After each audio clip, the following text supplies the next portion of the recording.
Hello, everyone, and welcome to this week's edition of the Coach's Show with head coach Rusty Dowling of the City Stingarees. I'm your host, Rick Gillum of the Tech City Sun, and of course, this is Coach Dowling sitting next to me over here on my left.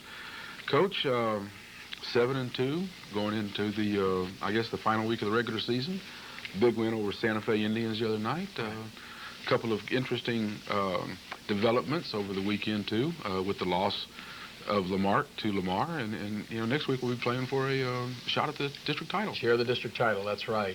You know, when we went into halftime of the game, we'd heard the score. I don't think the kids and the coaches, I know I didn't pay any attention to it, didn't know that they'd given the score, but Right. when we went in, a couple of the coaches and such had heard the score, and so we were kind of debating at halftime whether we wanted to tell the kids or not, Yeah. you know, that we could be playing for a share of the district title, but we didn't feel that we didn't want them to get distracted from what their purpose was, which is to win this game and Right. worry about ourselves. So we elected not to do that, and I'm glad we didn't, because that's something you just never do. You never try to bring up someone else's score at halftime, try to motivate your team. Mm-hmm. Sometimes they'll get so involved in that they forget what their main responsibility is. But yeah, with that win of Lamar beating Lamar, that allows us to play for a share of the district title next week, having already accomplished and gotten into the playoffs, or gotten a playoff Right. position. That we did that by beating Santa Fe. We've got a couple things to do on Friday. Get an 8-2 record, which would be the best regular season record that we've had since we've been here, and go back to back with a district championship, a district co-championship. That's never been done before. So we have a couple things to help us get motivated this week, and particularly on Friday. And besides Lamar, who we'll talk about here in a little bit, which is an outstanding football team, as we both know. So, but yeah, there were some interesting things happening over the weekend. So it sheds a little light on something, you know, gives a little bit different outlook. Yeah. Well, let's talk a little bit about the Santa Fe game. You know, for the past 2 weeks, we've started out slow, and you know, gained momentum after the first half, after halftime. But we took another angle at it this week and started out fast and kind of, you know, slowed down there in the second half. What was the reason for that, or do you know? If I knew, I could take care of it. You know, we did. We came out and we played well the first half. You know, we were a little perplexed after they punted the first time, and DeAndre made a mistake in judgment on that. We would have had great field position, and you know, we really felt like if we'd have got the ball right there, we'd have taken it and scored right away. I just really feel like we would have.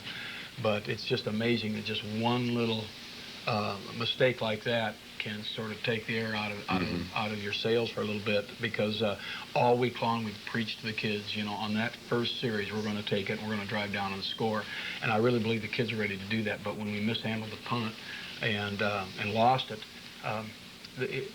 a little something left the kids there just momentarily. It really did, and we gathered it back fine. But you know, I think that very first punt was a key play for us in the very beginning. We responded and came out real well, and did have a good first half. We played well the first half, offensively, defensively. I felt like maybe we could have put one more touchdown in there, but you know, 17-0 at half. You know, we'll take that any day of the week. There's no doubt about it. Second half, we came out, and I don't know whether. You know, we talk in terms of focus with our kids all the time. I don't think they lost their focus at all.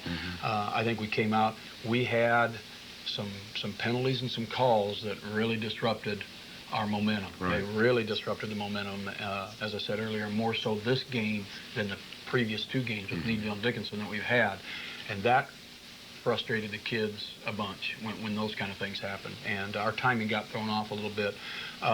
Except for really the one drive that Santa Fe had offensively, we played well on defense. You know, they had a nice drive there and had a touchdown pass against us. But all in all, the kids played well. You know, the thing, too, is I told the coaches and kids afterwards, you know, Santa Fe has played Lamar, then Lamar, and then they went to us. Now, they have no chance but to improve when you're playing people like that. They got better from the opening kickoff of the Lamar game to the end of the Texas City game. Those kids improved a bunch, and you know, we saw the improvement in some of their players. So you know, they got a chance to become a little bit better football team. But it's a good ball game, and as I said after the game, you know, we made some mistakes and some things hurt us out there. But we're back in the playoffs, and the kids earned it and played hard, and we're just really happy to be there. Yeah, I was going to say, until you mentioned it there, that you had to give Santa Fe a little bit of credit Sure. for the way things turned out the other night. Yeah, their kids played hard. They did play hard. Yeah, they played hard, and give them a lot of credit, and they were well prepared.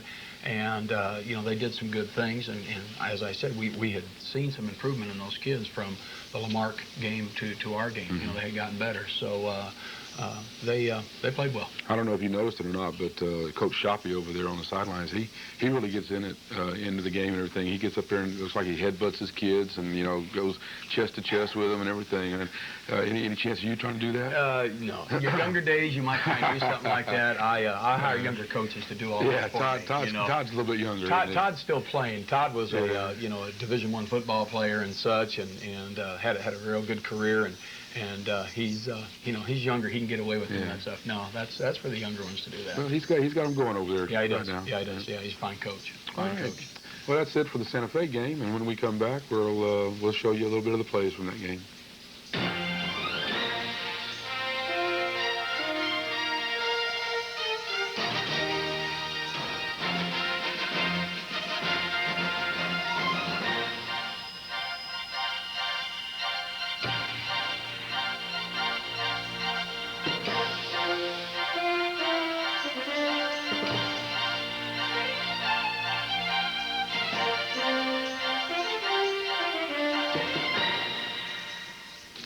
Welcome back, folks. And now we're going to go over some of the plays of the week from this last football game, the win over Santa Fe.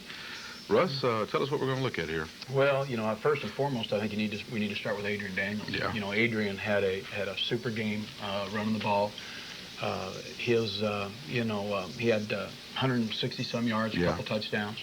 Did a good job of following his blockers, did a good job of running the ball. And we did some different things with Adrian. We put him in a couple different sets to get him the ball. Mm-hmm. And we put him on a split back one time, or a couple times, I should say, and got him the ball in that little counter play that Desmond used to carry so effectively. We started running with that with Adrian. The reason we did that is not because Desmond couldn't do it, because Desmond runs it very well, but we just felt like we could get in a foot race with Adrian out there and win that foot race. So that was a little wrinkle that we added for this week. But Adrian did a good job running the ball and, took off on some long runs, had one called back because he stepped out of bounds, had another one called back, or not called back, but shortened because he stepped out of bounds, and then another nice long run that was called back because of a penalty. But all in all, Adrian Daniels had a real good night, ran real well. He seems to be running harder each week. Yeah, he is. He's picking up momentum. He's getting a lot more comfortable because you remember he was battling that ankle. First 4 or 5 games. Yeah, he was struggling with that thing, but now he's back in form again. The ankle is completely healed up, and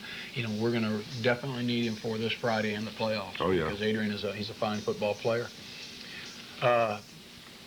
Also, one of our kids that's really improved week to week and just gotten so much better is Robbie D. Now Robbie D has really come on and played well on defense. Has really done a good job there, but also offensively, particularly in the Santa Fe game, he blocked very, very well. Did a good job of understanding the Santa Fe defense and the scheme that they were running and making some blocking adjustments. Robbie did a couple of them just on his own. Yeah. Just on his own because he's so familiar with the blocking schemes, what we're doing. And he adjusted real well that way. Plus caught a touchdown pass. Yeah. Robbie caught it in the corner of the end zone there. Yeah. We all knew that, right? Yes, we all knew that. We all knew that. We all knew he caught that ball and did a good job. Robbie had a good ball game. He played very well. And, throwing in the ball, Irvis Hill did a good job passing the ball. Oh, yeah. Did a good job throwing the ball. It's one of his better nights throwing the ball. Yeah, he did. He is really getting comfortable now throwing the ball. Before on those bootleg passes that we'd run, he'd always run first and then look to throw second. Well, now he'll come out of there and he's looking to throw the ball. And now if everything's covered, then he needs to take off and run the ball. But he's getting real comfortable throwing the ball, making good decisions. Threw a nice pass at the beginning of the second half to Marco, who made I don't know if it was the second half, but he threw a nice long ball to Marco, who made a catch on about the 5-yard line. Real good throw, good catch by Marco. And, Irvis throwing the ball very well, doing a good job. And he's just getting better and better each week.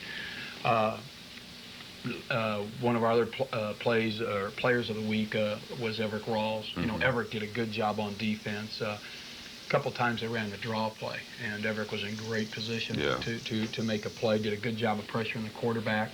Had some tackles behind the line of scrimmage. The one time when we blocked well, they didn't get a chance to punt the ball, but it was early in the game. We went after the punter. Right. And Daniel Damien, Everett Rawls did a good job of wrapping that punter up, and we took over the possession there, eventually led to a touchdown. So Everett played very well on defense. Now, we had some other performers that played well on defense throughout the night, but Everett really had one of his better ball games. So, those are some of the kids and some of the plays of the week that really stood out from the Santa Fe ball game.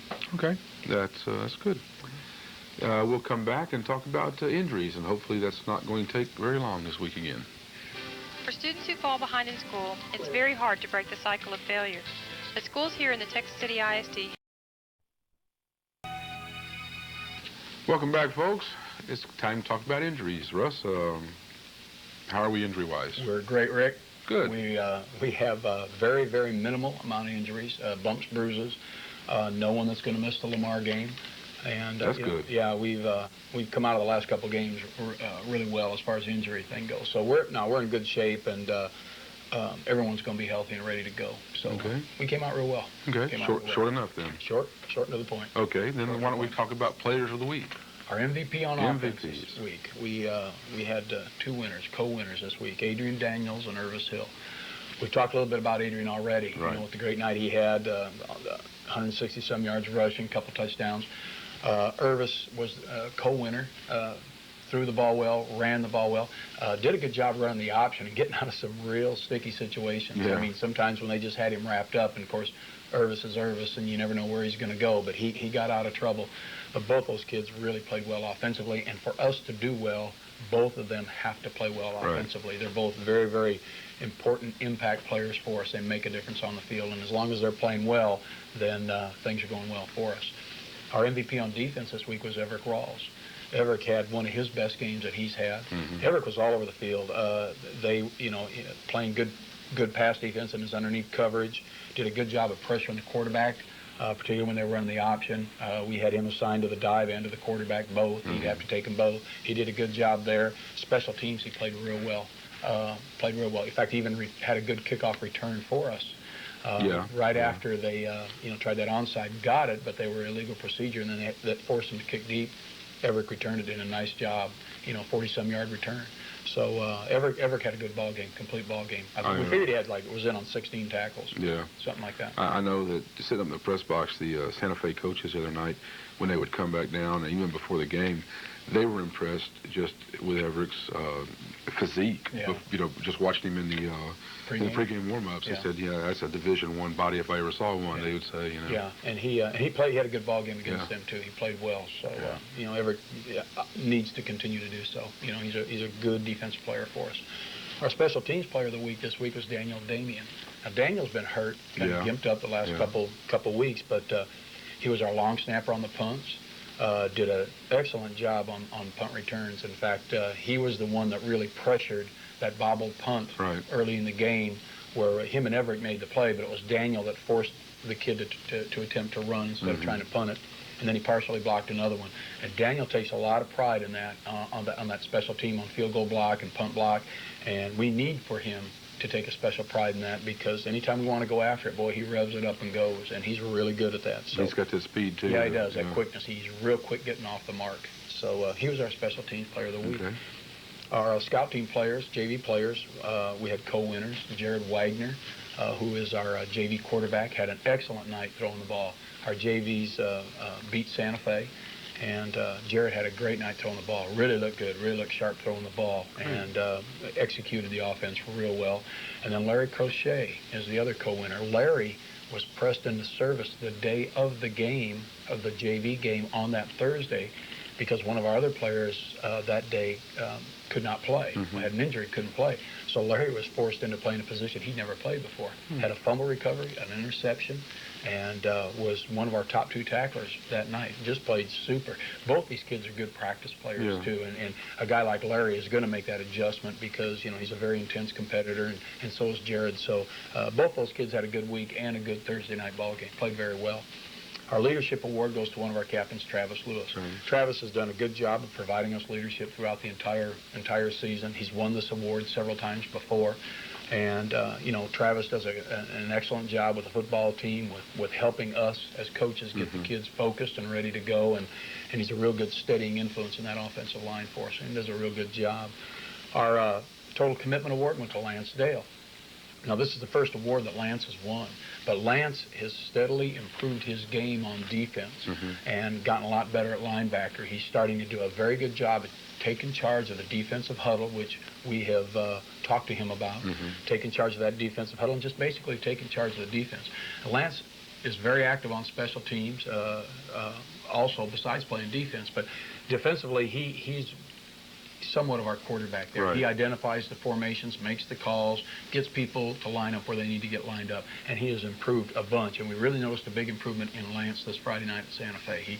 He did a good job there. So those are our award winners from the Santa Fe ball game. Okay, good. Every one of them are well-deserved. Yeah, they are. Yeah, they're well-deserved. Okay, that'll do it for the injuries and players of the week. And when we come back, we'll talk about today's opponent, the Lamar Consolidated Mustangs.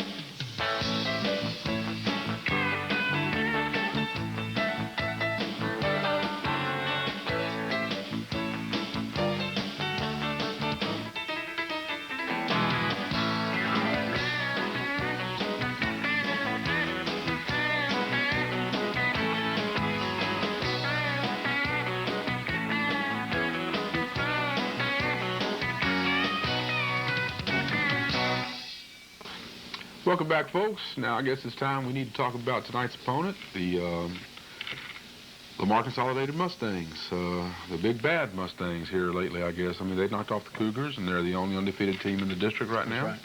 That's so we might have our hands full tonight, huh? Yeah, I think it's safe to say now, after their most recent win over Lamar, that Lamar Consolidated is probably the best team we'll play during the regular season. Yeah. They're a fine football team. We've had the chance to see them on about 6 tapes. As we were going through and looking at our other opponents and stuff, it was always Lamar that they were playing against. And I'll tell you, Lamar is, they're a for real team. They are a very, very good football team, very physical, good-sized football players, big kids. And the thing about Lamar, what's interesting about Lamar is almost in a situation like we have been. They were a 5A team that was in the playoffs.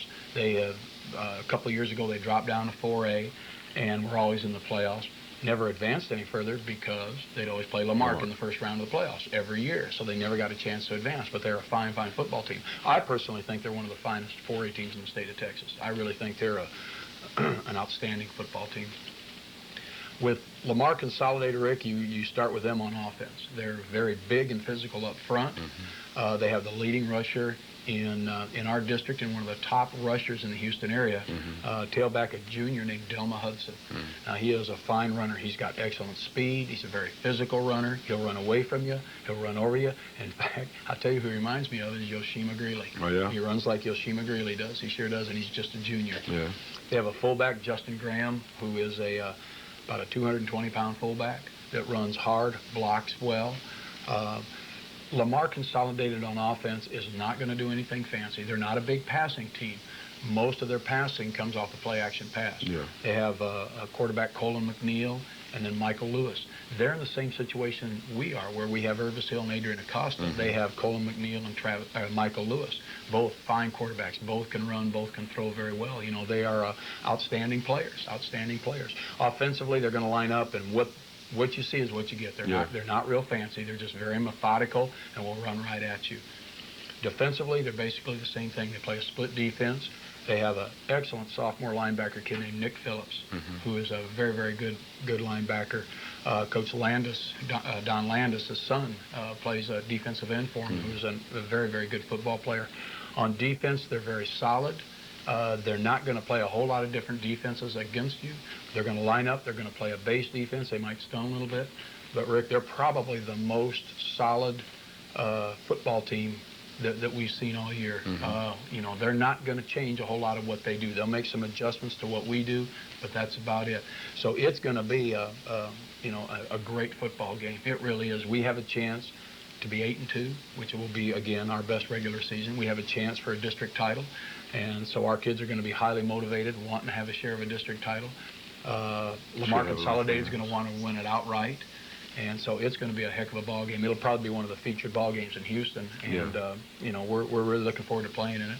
You know, the nice thing about these kind of games is you can go into these games, you can prepare, you can have fun, you can be excited about this, and you know, we want our fans to come out and give us all the support we can, because you know, I will say this, you know, we had great fan support at Santa Fe. We had more people there than they did. You know, Texas City fans have been super throughout the entire season. We really need for them to come in and you know, give us that 12th man, if you will, edge in this particular ball game against Lamar Consolidated, because this is going to be a great football game. And like I said earlier, it's fun to play in these kind of games. This game has no playoff implications whatsoever for Texas City. Now, it does for Lamar a little bit, as far as positioning of if they'll go Division II runner-up or Division II champion.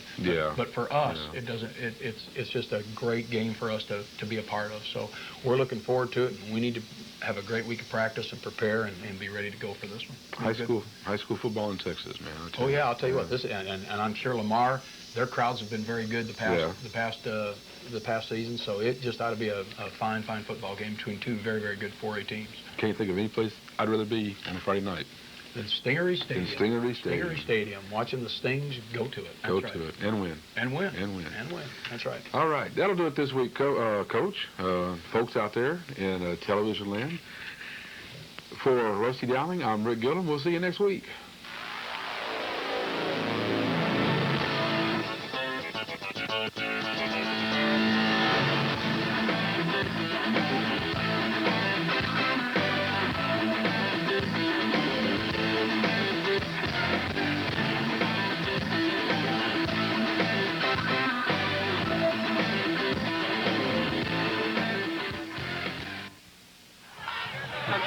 Football program, and really appreciate it very much.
Boys and girls, repeat after me on the count of three. Make good choices. 1, 2, 3. Very good. These football players and the band kids and everybody up here has to make good choices. They have to make good choices about going to school, about their parents listening to what their mom and dad and their aunt or uncle or their grandparents tell them. They do very well in school. They pass their classes and they listen to what their teachers say, because they know that their teachers are there to help them learn. And that's what all of these young men and women up here that you see, they have to do that even in high school. What I'd like to do is introduce you right now to the football players that I brought here with me. Let's start over here. This gentleman right here is number 75. His name is Travis Lewis, and he's one of our offensive and defensive linemen. How many of you see him play? How many have been to Stingray football games on Friday? How many watch us play win? How many? Very good. Travis is one of the players out there. Another one over here, number 14. This is Ray Ramirez. Ray Ramirez plays wide receiver and defensive back. How many of you see great players? How many of you see great players? Very good. That's great. Good for that. Next to number 6, this is Daniel Beatty. Daniel Beatty plays receiver and defensive back. How many see Daniel play? Raise your hand. Very good. How many are Stingaree fans in here? How many Stingaree fans? We're very pleased that we've been invited to come down here and share this Stingaree recognition thing with you. Roosevelt Wilson. Oh, we got here they are. They finally got out. Very good. Very good.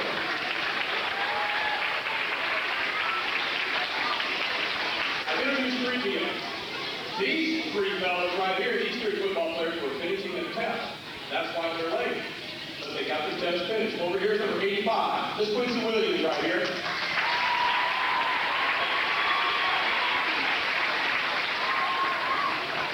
The one next to Quincy standing up, this is Johnny Solis, number 81. Johnny Solis.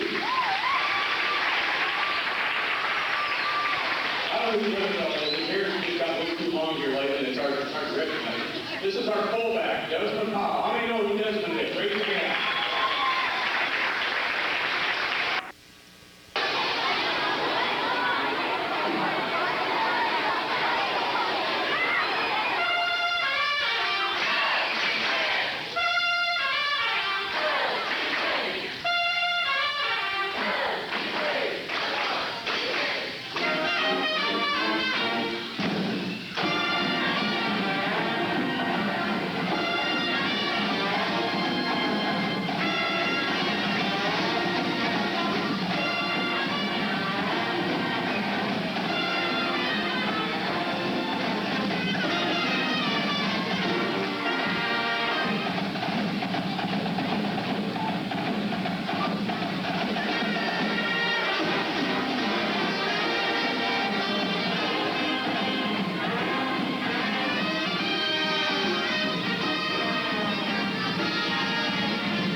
First United Methodist Church of Texas City,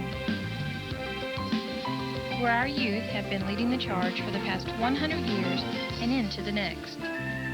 Come and be a part with us for faith, fellowship, and friends. First United Methodist Church of Texas City.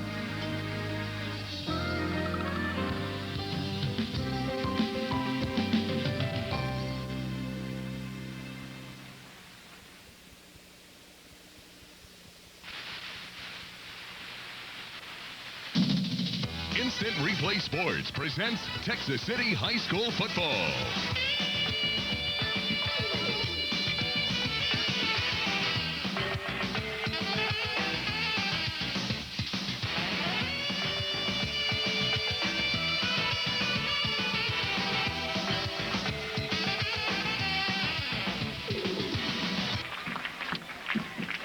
Good evening and welcome to the final week of District 23 4A competition. Instant Replay Video Productions, along with our great sponsors, are proud to bring you tonight's game between the Texas City Stingarees and the Lamar Consolidated Mustangs. Once again, I'm Ronnie Hazard, joined as always by Dennis Sting G. Johns, bringing you tonight's action from Stingaree Stadium. Dennis, this will be the last home game for our senior Stings, and I know they want to go out winners. Hang on, I've got to recover from the stingy comment. I tell you tonight, you're right about the senior recognition, the parent recognition. What a great start to a night of football. That's right. And tonight, as you said, the seniors are looking to go out winners. Already have an opportunity to have clinched a playoff spot, and that's a great feeling to have. But tonight is a special night for these guys because they have an opportunity to share the district crown with the victory tonight, facing a tough team, a tough Lamar Consolidated team. And it's again, as I say every week, it's going to be a great night for football. That's exactly right. It's going to be a lot of fun. There you see the standings going into tonight's game with Lamar Consolidated on top after that big win last week against Lamar at 4-0. Texas City and Lamar are 3-1. Then you see the rest of the standings there. You know, tonight's the implications are great. There's, you know, it's kind of one of those mixed emotion kind of deals. There's no must-win situation for anybody tonight as far as the playoffs are concerned. But on the other hand, a win tonight by Texas City makes it a three-way tie and tri-champions in district. You know, it's be the first time in a long time that the Lamar Cougar fans are probably pulling for Texas City. Exactly. In fact, in the paper today, article talked about the stands probably being filled up here with Lamar folks about halftime of their game. Lamar takes on Dickinson tonight, and should see a good contest there. Notice that Lamar has quite a few injuries, but they're going to be looking at this game as well because, you know, guys at three schools right now want the opportunity to put that patch on their jackets that says district champs, and want to be able to get that trophy put in their trophy case. That's something to be playing for, and I guarantee you that you're going to see some fired up Mustangs, some fired up Stingarees here tonight to be able to get out there and go head to head on this game. That's exactly right. I won't name any names or tell on anybody too bad, but I know that several guys that I work with that are big-time Lamar Cougar backers have already said they're coming to the Texas City game tonight just to see what happens. Well, I tell you, again, it's we've got three representatives out of this district, Ronnie, that are going to be have to be reckoned with throughout the 4A state playoffs, and it's going to be pretty awesome to see how these three teams continue. Playoff setups are already there. Next week, of course, Texas City will be taking on Bay City. Lamar will be taking on I go blank. El Campo, exactly, right. from the same district, and then Lamar Consolidated will be taking on Sweeney. And so again, some pretty powerhouse teams from that district, from District 24 4A, competing with our District 23 4A. So we're gonna already be able to see some great things to the playoffs. But we're not even looking there right now. We're looking tonight for a Sting's victory. We're looking for an excellent game here tonight. Coach Dowling talked about today you know, as you know, you've got some stats in front of you, Ronnie, about the Sting's #1 offense in the district, averaging 323 yards a game, followed up right by Lamar. With just one yard behind them as far as average yards go. Texas City's averaging 323 yards a game on offense. Most of that, as we know from watching the Stings is on the ground, and Lamar is averaging 322 yards a game. So they're right there together. Same with defense. Texas City, Lamar's got the top defense in the district right now. Texas City has the #2 defense. They're only giving up 169 yards a game. Followed right behind them is Lamar Consolidated, #3 defense, only giving up 179 yards a game. We got a classic matchup tonight. Exactly. We just got some smash mouth push ball. It was kind of funny listening to Coach Dowling explain the Lamar Consolidated offense today. He said they're going to line up the same way every time. They're going to run their running back off the left tackle the first play, and off right tackle the second play, off left tackle the next play, and right tackle the next. He said, and when they want to really mix it up and try to confuse you, they'll run 2 plays to the same side. So, you know, but the thing about them is they're very consistent. They're very tough. Some big boys on that line, and it's going to be a good football game. Right. Look at the Stings lining up behind the banner, and I guarantee you there's some excitement back there. Those fellas getting ready to break through the banner, and I tell you what, the lights are on and these guys are ready to go. It's Friday night. Looking pretty healthy. Ronnie, I think everyone is healthy for tonight. It is. First time I think that Coach Reiser hasn't had to do patch jobs going right into the game.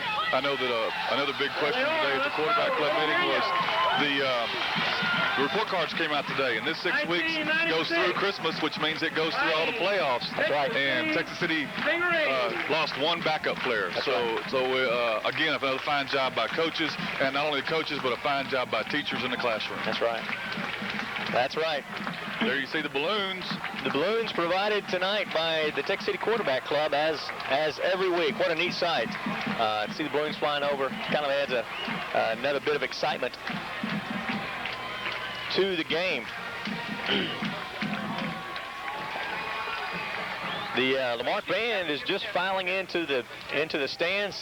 Didn't get an opportunity to play the school song and they don't know exactly, of course, coming from up that way, there's traffic and that kind of thing. We're not sure exactly what happened, but they're just getting to file into the stands. Fortunately, they're going to get to see the kickoff, though. That's right. They'll be here for that. Number 6. And we're glad they're here, because I know a couple of weeks ago when we didn't have bands in the stadium, it was kind of a letdown as far as the excitement level. There you see the captains meeting at the center of the field for Texas City. Number 6, Daniel Damian. Number 42, Desmond Powell. And number 75, center Travis Lewis. And for the Mustangs, we've got number 12, Colin McNeil. Number 44, Justin Graham. Number 50, Travis Shelberg. And number 66, Ismail Vasquez. And actually, I think that's Colin. Is that Colon? Cologne. All right. We've got a Lamar reporter right next to us, so hopefully we'll have some help with these names tonight. And Cologne. From the north end of the field. Cologne. Didn't know that. That's good to know. Texas City's going to kick off to start the game. Remove your hat. So we'll see that Lamar Consolidated offense first thing. As the Texas City Stingaree Band leads us. We are going to take a commercial timeout during our national anthem, and we're going to rejoin you in just a second. This is your Sting Sports Network. At Village Pizza and Seafood, you're going to love what you eat. Village Pizza and Seafood. End to end, Ronnie. This city and this community has really supported this Sting football team. That's right. You know, of course, the first thing you want to say is everybody loves a winner, but, you know, no matter what kind of season it's been, Texas City has always followed their fans, and it's been a lot of fun this year, even as we've gone over to Needville and to Santa Fe last week and just the different places. And I think I've just about thawed out from last week's game. It was awfully cold and wet last week. Thought it was in Santa Fe, New Mexico. But the stands were full there, and nobody left early. Just a lot of fun, a great group of Sting fans, and we hope and we know that tradition will follow next week as the Sting start the playoff bend. But we're not worried about the playoffs right now. We've said that before.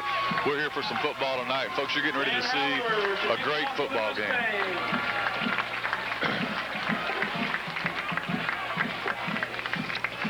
Lamar Consolidated will line up and put the ball into play. And for Texas City, you'll see Kevin Boutte and that's Everett Ross back there with him. And we are ready to go. We're here. Everett's in a kind of a hard-to-handle kick for Everett Ross. He picks it up. Bounces. Has no blockers back there. By the time he is able to get control of the ball, and he's going to be brought down at the 1-yard line. Brought down at number 63, Brady Urbanek. So Stings are going to start out deep in their own territory. Tell you, Ronnie, the kick was an excellent kick by the Mustangs. Put it very hard to handle, and Everett had a tough time. Maybe taking his eyes off of it just for a second as he looked for some running room.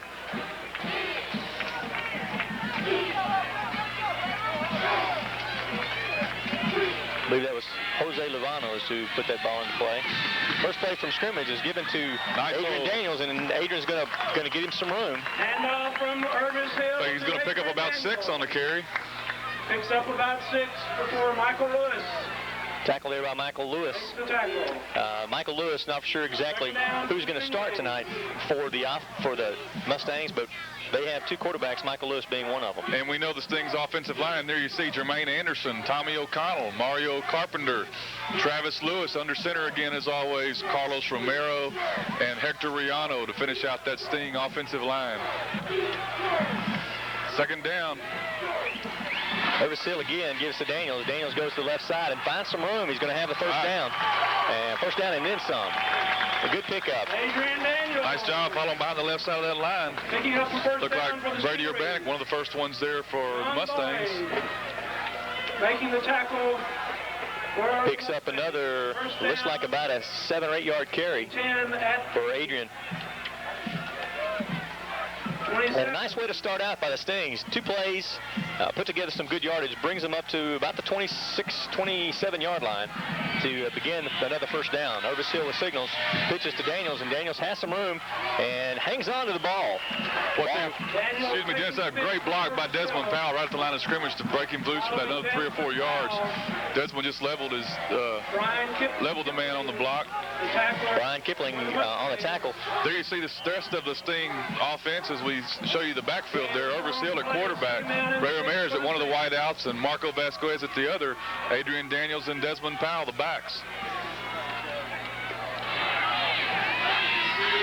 Ovis Hill call signals, pitches to Adrian Daniels. He's got some room on the outside, and looks like Mike Lewis is going to bring him down. Well, once again, another great block by Desmond Powell. Boy, got to get at the line of scrimmage. He really got out there. He did. Tell you what, Desmond's doing a great job getting out there and just bringing his guy down on the ground. And tell you what, Michael Lewis was at the right place at the right time on that play, because Adrian was warming up the afterburners and getting ready to go on that play. Had some good room, and just about a foot short of the first down for the Stings. I'm just sitting there thinking, we talked about what Rusty said at the quarterback club meeting this morning about how Lamar Consolidated was going to go back left, back right, back left, back right. And it seems to be working for Texas City right now pretty well. That's nice. Third down, Ovis is going to take the keep and pick up the first down as he picks up about, looks like about the yard, at least enough yardage for the first down.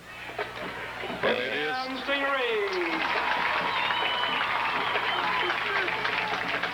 As Mr. Duckett announces and the crowd reacts. Ball is on the 43-yard line. Sting started this drive at the 11.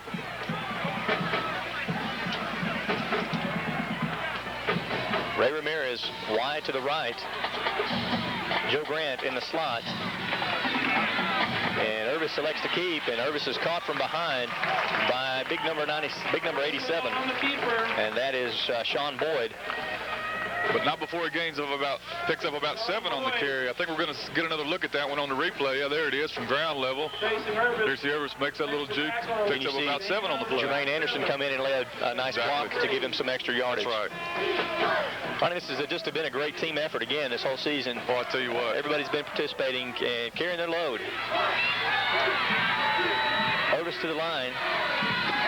Steps and calls. The give is to Desmond Powell, and Desmond jumps over the middle. Exactly. He got shoestringed about a yard and a half shy of the first down, but he just made a lunge, and it's close.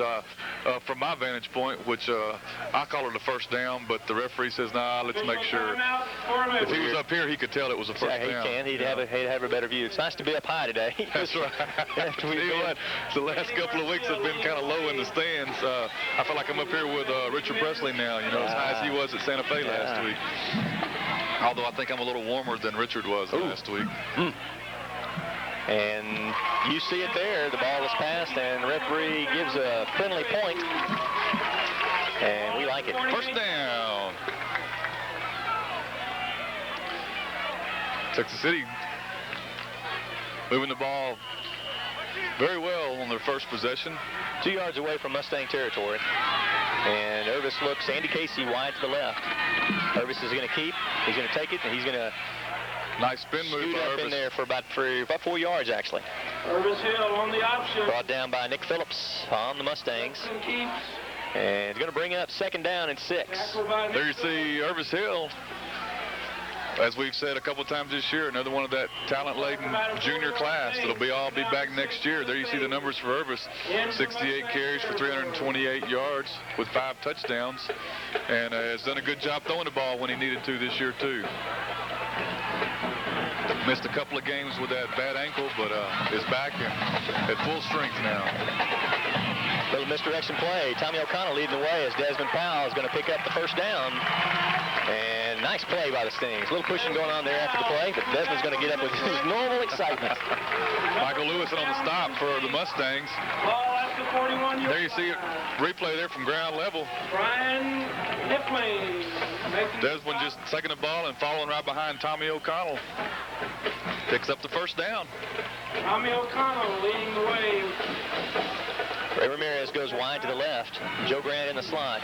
And Jermaine is out a little bit further, split out from his normal tight end position. Irvis selects to keep.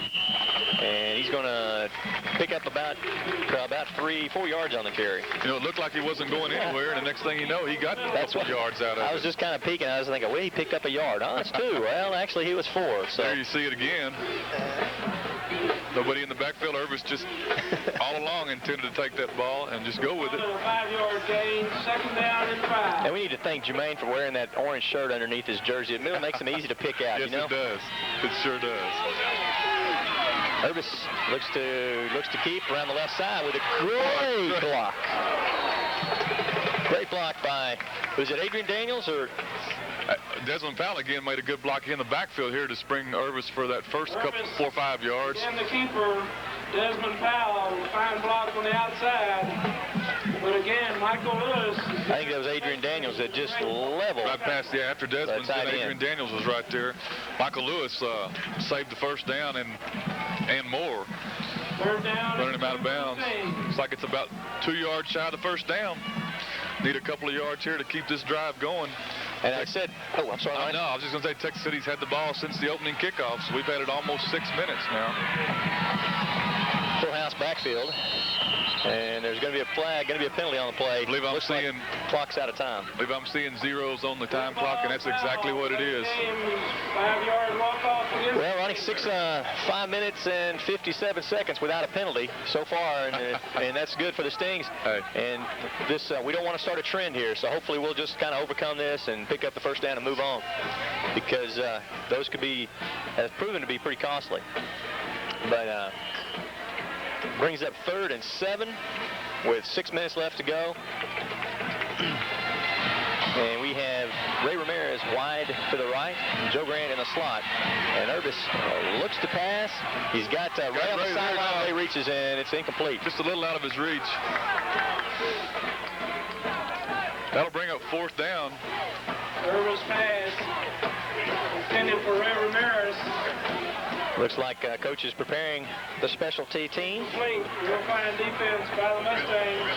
4th down for the Stings. And Ronnie, again, you see that a penalty backs the Stings up. Rather than 3rd and 2, it's 3rd and 7. Paul Lopez will be brought into punt against this stiff wind. He'll be kicking into a wind, but you know, Paul has done a great job all year punting into the wind. We'll be punting this ball from the Mustangs' 38-yard line to number 12, Colin McNeil, I'm sorry. Nice snap. Ball is up high. And we'll hopefully get a good bounce out of this right at the 20-yard line. And it's going to bounce a little bit, going to be down about the 18-yard line. So Texas City takes about 6.5 minutes off the clock and comes up empty-handed, but they started a drive with 11 minutes, I'm sorry, on the 11-yard line and did a good job. There you see some numbers on Jermaine Anderson for the year. That kick of about 20 yards gives Lopez about a 20-yard kick, but again, puts it inside the 20, where we'd like to have it. Of course, we'd like to have it down a little closer to the goal line. That's right. You know, Dennis, looking at that page on Jermaine, you don't see a lot of impressive numbers, but man, what a job he's done. He's all over the place. Cole McNeil lines up, and he pitches to number 30, and that's Delma Hudson. That's the guy that, again, the leading rusher in the district. That's right. He's brought down by number 2, Everett Rawls, but not before he picks up about 6. Maybe we'll call it 6. School board calls it 7. Bring up 2nd and 4 for the Mustangs. And Cologne McNeil at the helm for the Mustangs. Again, he's going to pitch to Delma Hudson, and he's met in the backfield. Everett Rawls. Says, how do you do? Welcome to Stingaree Stadium. Nice job by Everett. We're going to see that again, I believe, from ground level, and there it is. Nice there you hit. see Everett just wrapping him up and putting him down. Tyrone Cummins says, let me help you out. They're going to give his forward motion and only give him a loss of a yard on the play, but that brings up 3rd and 4, we'll call it. Loss of run. 3rd down. Again, you notice the Mustang offense. There's no wideouts. There's no fancy. Just exactly like we said. Just running right at you. Jerome Harris in motion, and Cologne Hutt is going to. He's got a guy wide open. My.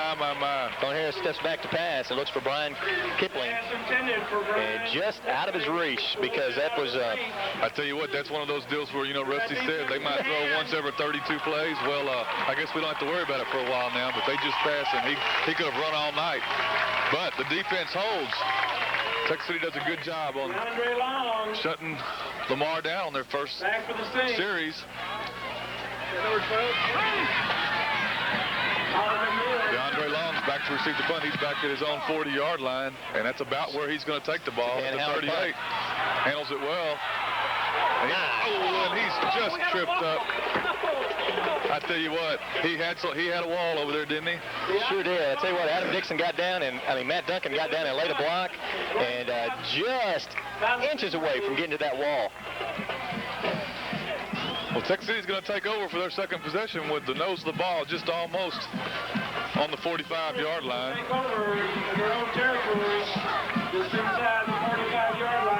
With 4:03 left in the first quarter, the Stings take over for their second possession. We have Andy Casey wide to the right, and the pitch is to Adrian Daniels. Adrian's going to slip outside and look for about 5 yards. Brought down by Michael Lewis. Michael Lewis all over the field. Pick up a 5 on the play.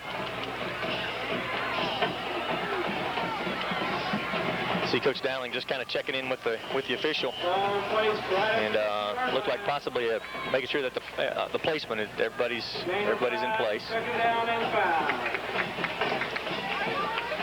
Second down and 5 as Travis Lewis approaches the ball and gets set for the snap. Gives to Adrian Daniels to the left side, and Adrian sticks it up in the middle. Running behind the block of number 62, Carlos Romero on that play. Carlos did a good job of pushing his man to the outside. Exactly. Ismael Vasquez on the stop for the Mustangs, just short of the first down. Brings up 3rd and 1 for the Stings. 3rd down and 1.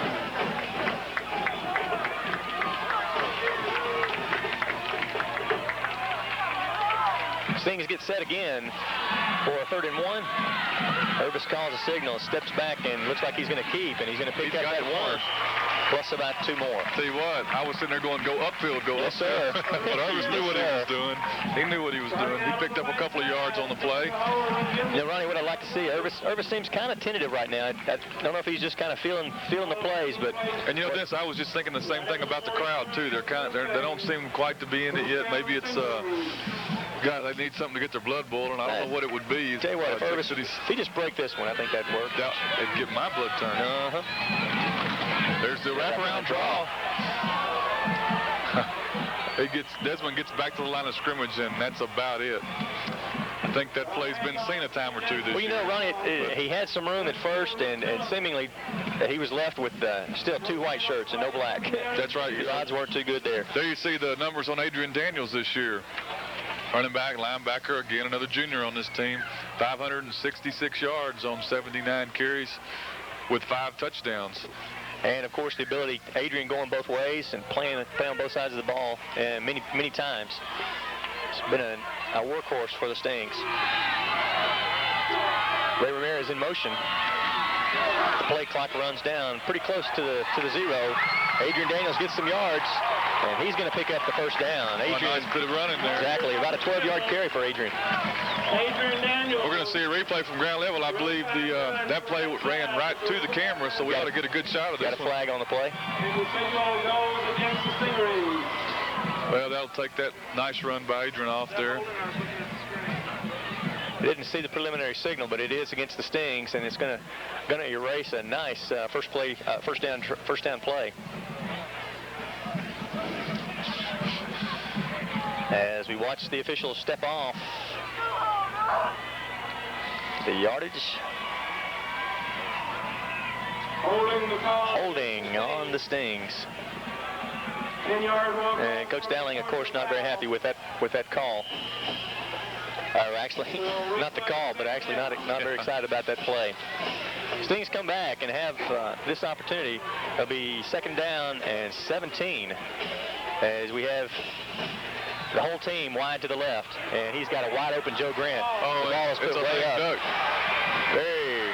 I don't think Jermaine knew where the ball was, and this, boy, he was right there by it, but I just never saw it. Irvis didn't really get a chance to stop and set up, and he just threw that ball basically up for grabs because Joe Grant was streaking down the sideline. You know, he's running against the grain, Dennis, and trying to throw against his body, and that makes it tough.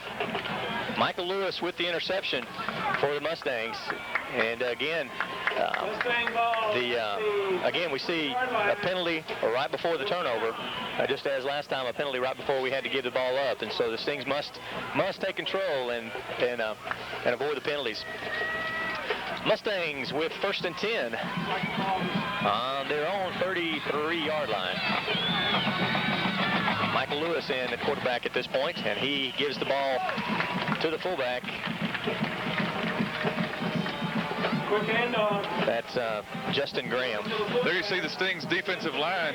On the ends, you got Jermaine Anderson and Ryan Mills, John Thomas and Leroy Sherwood, the tackles, and the nose guard, Deion Christian. And that defensive line has done a great job all year long, and they're going to have their hands full tonight, and have done a good job so far tonight, shutting down this powerful Lamar Consolidated offense. Michael Lewis to the line for the Mustangs. Calling signals, he's going to pitch back to Delma Hudson, and he's going to be stopped there at the line. Nowhere to go. Nice job. Defense just strung it out. To give Leroy Sherwood credit there for holding up the line right there. Deion Christian was right in there too. A couple of other Stings. Saw number 70, Ryan Schmidt, trying to move Leroy out of the way, and it wouldn't work. Yeah, it don't work that way. Tell you what, this is where Tech City wants to put that Lamar Consolidated offense in this kind of position every time they can. Obviously, 3rd and long, we've got 3rd and 8. Give them those long, quote, passing downs, and for a team that doesn't pass much, it's got to help us. This time you see Blake Cooley wide to the left, wide to the right, and it's the end of the quarter. At the end of the first quarter play, we've got a 0-0 score here at Stingaree Stadium. We're going to take a commercial timeout. This is your Stings Sports Network. Scribbles Advertising is the place to come for all of your personal and business advertising. Stop in and talk to the experts, Steve and Kim Barassa, and let them put your logo on any type of advertising media. Scribbles Advertising uses only the highest quality shirts and hats for its embroidery and transfer work. Remember, Scribbles Advertising, locally owned and operated and ready to serve you today. We're back as Lamar comes up to the ball to start the second quarter. Mike Lewis. That's right. Mike Lewis calling signals. He's giving to Delma Hudson right up the middle. And Delma's going to pick up. Ooh. No, the ball came loose. He did not pick up the first down. He sure didn't. And it looked like it's going to be has recovered the fumble. Just before he hit the ground, you see the ball was stripped out. I'm not sure who exactly gets credit for that strip. I guess Robbie D is the one going to be giving the ball credit for the fumble. Oh, my goodness. What a break for the I tell you what. Well, I think that Robbie D with that. We were probably looking at the fourth. We're probably going to be looking at 4th and 9. Instead, we're looking at 1st and 10 going the other way, and I like it. It works for me, too, Dennis. That's Tech City will take over at the Mustang 43-yard line. You know, it looked like he doesn't really, I don't believe he really fumbled the ball. I believe he just got it stripped from him before he went down. On the way down. Nice job by the defense. A little trouble on the setup. Joe Grant gets set. Irvis Hill calling signals, takes a step back, looks to Ray Ramirez with a completion. Ray with a little bit of room to run. He's going to pick up the first down as he picks up 12 on the carry. Nice completion for the Stings. Nice move by Ray to get around number 10, Jerome Harris, and pick up a couple of extra yards that gave him the first down. Brought down by Jake Landis. Again, after a gain of 12 and a first down. Ray Ramirez with a great season this year. Has caught some very timely passes. Exactly. You know, Ray's got 210 yards on 15 receptions for the year. I believe that's about 6th or 7th in the district. But on 15 receptions, he's got 6 TDs. Not a bad percentage. I'd like to see him have another one right here. Works for me. Good time. Ray Ramirez to the right, and Marco Vasquez to the left. Irvis on the keeper just goes straight up the middle, and somehow he's going to pick up about 3 or 4 yards on the play. Just going straight forward, just barreling ahead. I was looking at the wideouts, and all of a sudden Irvis has already gained 3 yards. like a gain of 3. It'll be You know, Dennis, we were talking a while ago about some of these guys that, going both ways and the conditioning and the shape. That's a big credit to the off-season program. We've talked about that earlier in the year, how good an off-season program Texas City has. And just a credit to all the coaches and their program here. Exactly. Exactly. You got some good guy in good shape. Urvis Hill takes a step, and he's still on his feet, guys. Look at that. I tell you what, he knew he was caught behind the line about 4 yards ago. He sure did. Just somehow wormed his way close to a first down, maybe a couple of yards short. It looked like Adrian had kind of already shut it down, and Urvis realized that and decided to go ahead and put it up the field. He sure did a good job. Exactly. I think he wanted to pitch and said, "Whoops, I don't think Adrian wants this thing." And there's white jerseys all around everywhere. Urvis did a good job. It's 3rd and 3. Damian wide to the left. Adrian Daniel gets the call, and he's going to be stopped short of the line of scrimmage. And looks like the ball, he might have picked up a yard on the play. Looks like they're going to spot it maybe on the 22-yard line. Adrian Daniels looks kind of tentative as he's headed around the left side, probably kind of looking for some room. And white shirts appeared very quickly. Marco Vasquez and Ray Ramirez come into the game to bring the play in. I was wondering if also on that tackle. I was wondering if we were going to attempt a field goal, but Texas is going to go for it on 4th down. Going to be going for the first down here. That's right. Good play for the Stings, and Urvis looks back to pass. The ball is tipped by number 86. Line of scrimmage, and it's Brian Nippling. Number 86 tips that ball, and ball falls incomplete. Tough break for the Stings as they went for it on 4th down. We had Ray Ramirez was open in good position, and again, fine defensive play by Brian Nippling. Mustangs take over, 1st and 10 on the 22. I think I'm going to wish I'd have brought my gloves tonight, and it's not so much because of the weather, but I think it's going to be a nail biter. Nail biter. As the Mustangs line up, Cologne McNeil gives Della Hudson and almost breaking a tackle. Thankfully, Tyrone Jones was there. Tripped him up. I'll tell you what, wouldn't have been much more. There you see the rest of that Sting starting defense, the backfield with Marco Vasquez and Joe Grant at the corners. Everett Rawls and Lance Dale have been doing a great job all year as the linebackers. The free safety, Tyrone Jones, and the strong safety, Mr. Ray Ramirez. Hudson picks up the first down for the Mustangs, puts the ball on the 33, on their own 33-yard line, and looking again at a 1st and 10. Cologne McNeil calling signals, and again, the give to Delma Hudson. It looks like he's tripped up by, looks like Everett Rawls. Exactly, yeah. Boy, he had a full head of steam, and next thing you know, he was on his belly. Tripped him up quick. The hole was there. Yes, sir. Still picks up 2 yards. Well, he picks up 2 yards, makes it 2nd and 8, about the 35-yard line. And I thought you were going to bring us a weather report, Ronnie. Looking at the fan, you see the wind's blowing. The flag's blowing that away. Flag's blowing towards Galveston. That's my weather report. Cologne McNeil keeps. Oh, boy. The ball up. Nice pass. Number 89, Brian Vetton. He was wide open in the flats. He's going to have a big game. Brian Queaton. About 23, 24 yards on the pickup for Lamar. I tell you what, Lamar set the play up beautifully. Very well. Has been getting that ball up to Delma Hudson almost every play, and nice fake. Hudson did a great job of carrying out the fake and allowed McNeil to get outside and put that ball in Queaton's hands. I believe for the first time tonight, Lamar is in Texas City territory. Texas City territory, exactly. Ball on the 41, on the Stings 41-yard line, and the Stings are going to have to just had a wake-up call because they bring Justin Graham down after a gain of 2.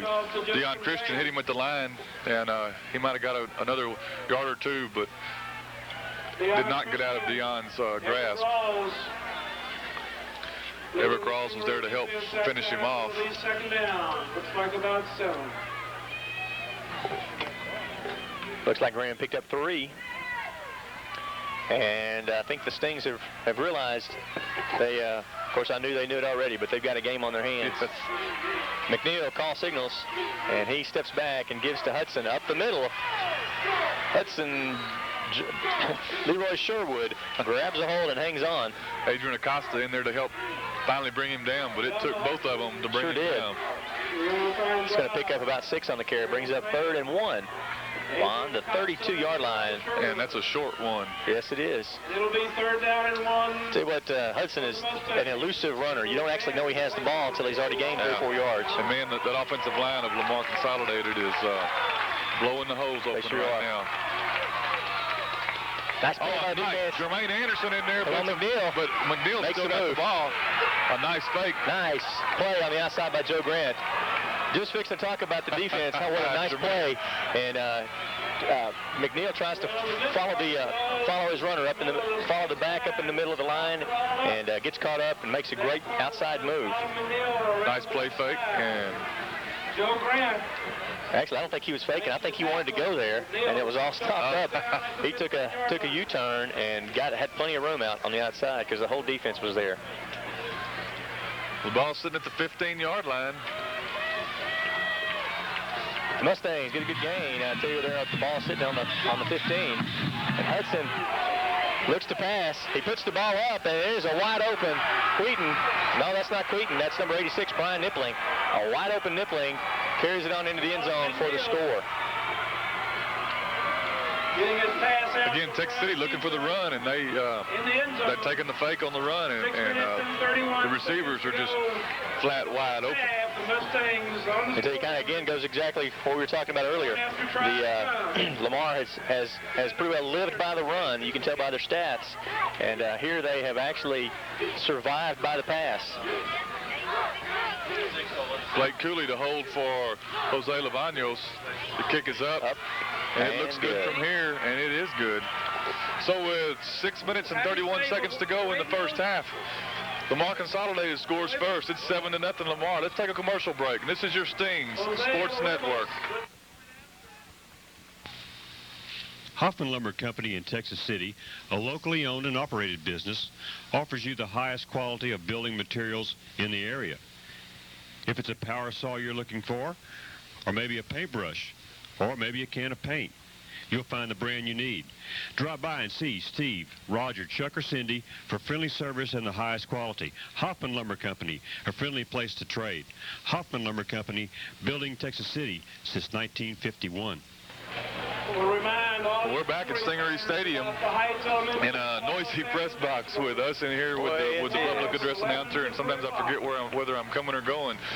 But Lamar Consolidated has broken the ice first here, like again, with 6.5 minutes to go in the first half. Some nice runs, a couple of very timely and very nice plays, pass plays. The last one going for the touchdown. I tell you what, Ronnie, you're right. The Mustangs put together a very nice drive with using a lot of different aspects of the offense. And Stings are not in a position, that they've found themselves in before, and you're going to see them bounce back. Ball goes on the ground, and Adrian Acosta's there to pick it up at the 30-yard line. Oh, nice block by Ryan Mills. Adrian's looking for some daylight, not going to find a whole lot. He gets about six yards on the run back, takes it to the 36-yard line. 36-yard line.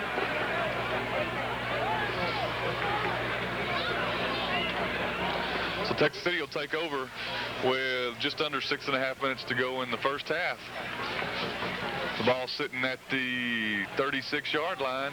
First down and 10 for the Stingarees. Ronnie, this has been a very fast game. I'm looking down there, and the bands are warming up for halftime, and I realized, man, it's almost halftime. With both teams running the ball, it eats up the clock. Sure does. That's why every down's important. The pitch goes to Adrian Daniels. He squirts through the first line of defenders and picks up maybe 3 on the play. Adrian Daniels. He's brought down there by number 63, Brady Urbanek. Dan Howard. They're going to give him a gain of maybe 2 on the play, looks like. Ball sitting at the 38-yard line.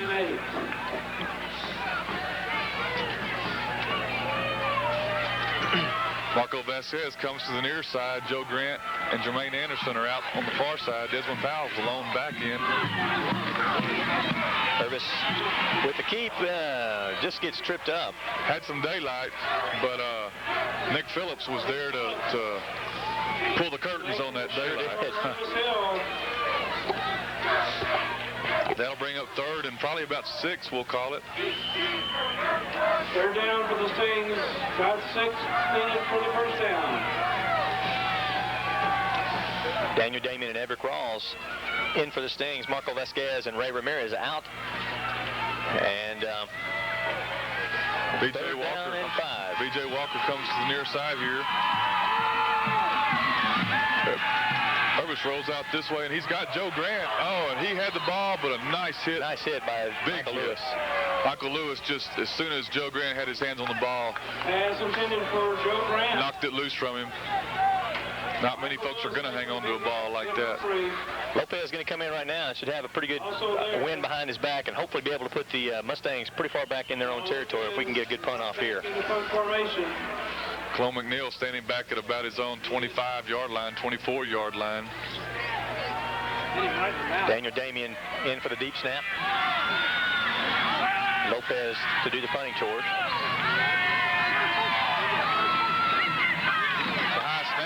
Good job of bringing it down. He slips, but still gets off a nice punt. Gets his footing and does get off a nice punt. Oh, hits Marco Vasquez. It was getting ready to take a nice Texas City roll, and it took a little one, but Marco just got in the way of. They're going to down the ball at right about the 25-yard line. Down the ball for the Stingarees.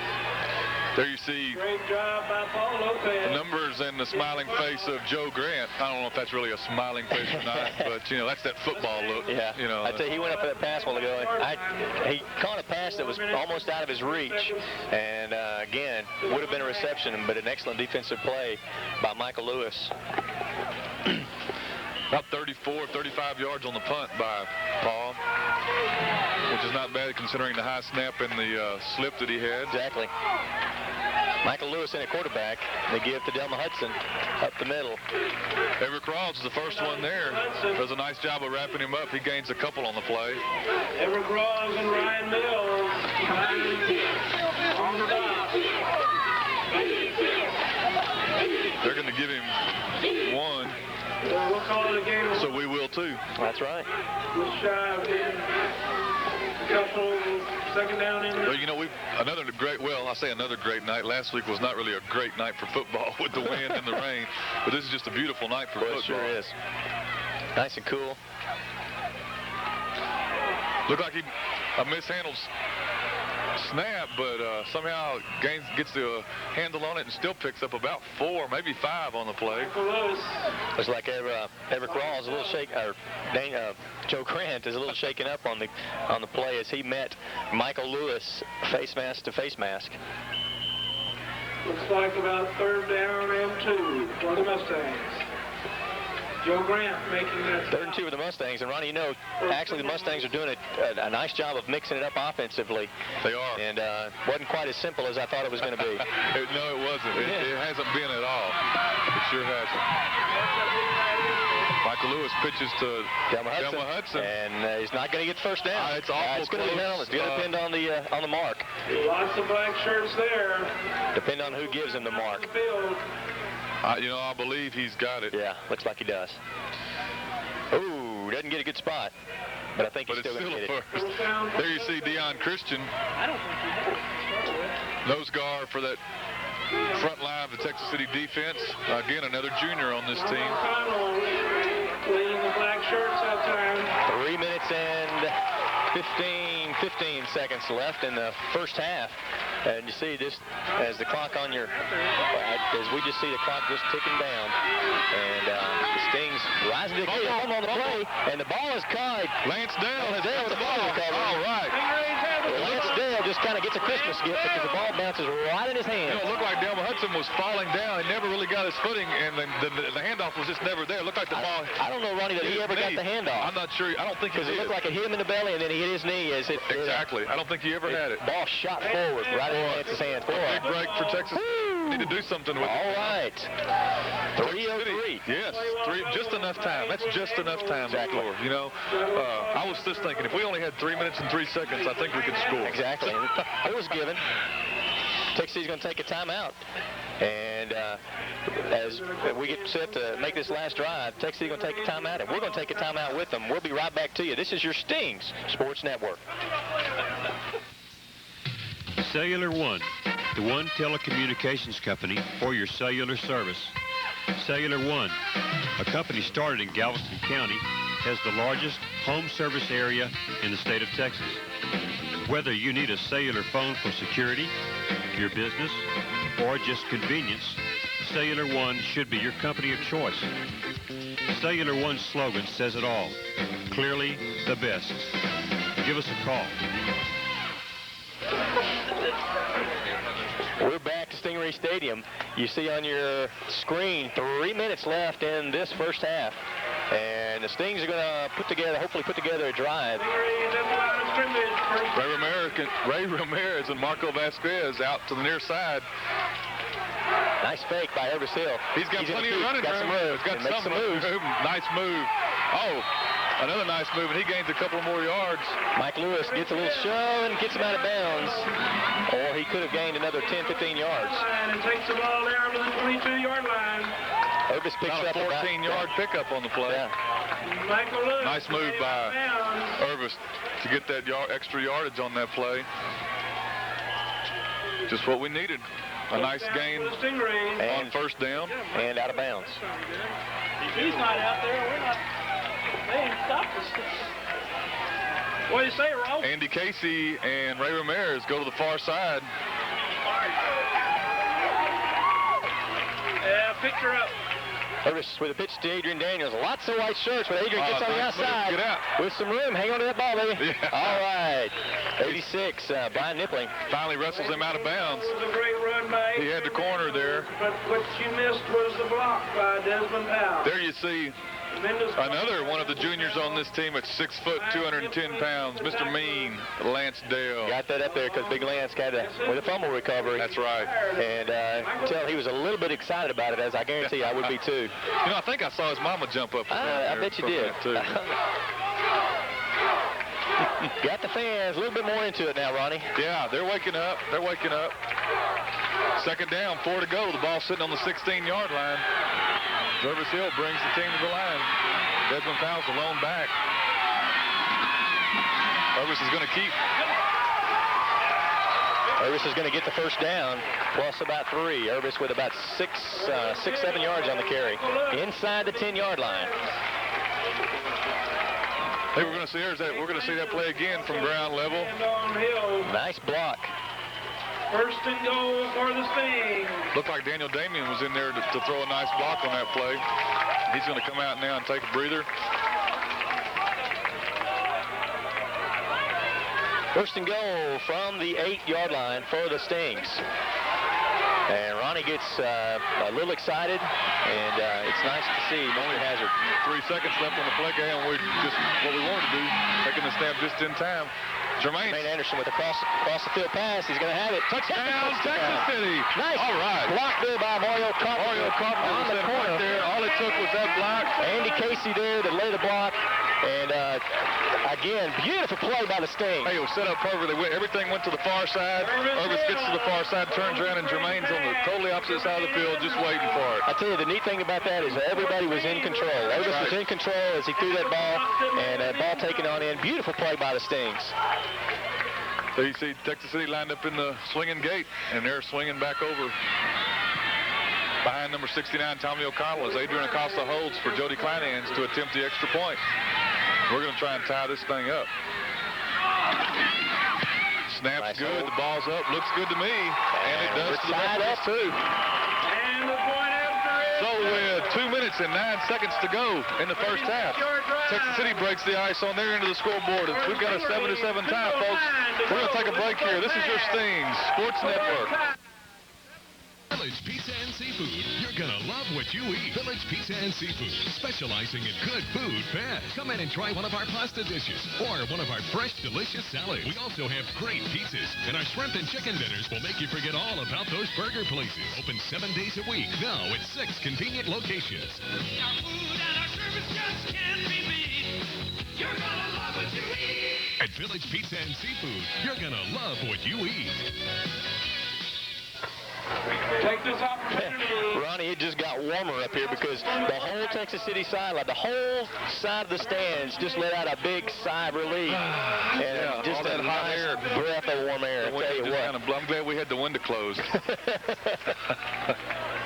Oh, me, what a nice drive. What a great break for the Stings. Tell you what, Lance Dale recovering that fumble. Started this drive off.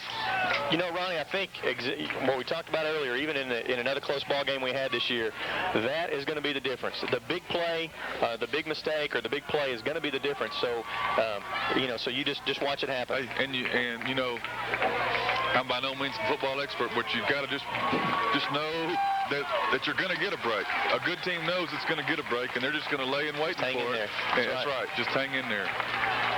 And they did. And we're tied up. Paul Lopez teeing the ball up for Texas City. He'll kick with the wind.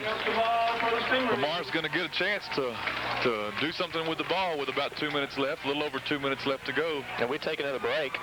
Works for me. You mean a commercial? Oh, you mean a break, as in a fumble break? Oh, sure. Works for me. Why not? I'd rather have a fumble break than a commercial break any day. That's Although we do appreciate our sponsors.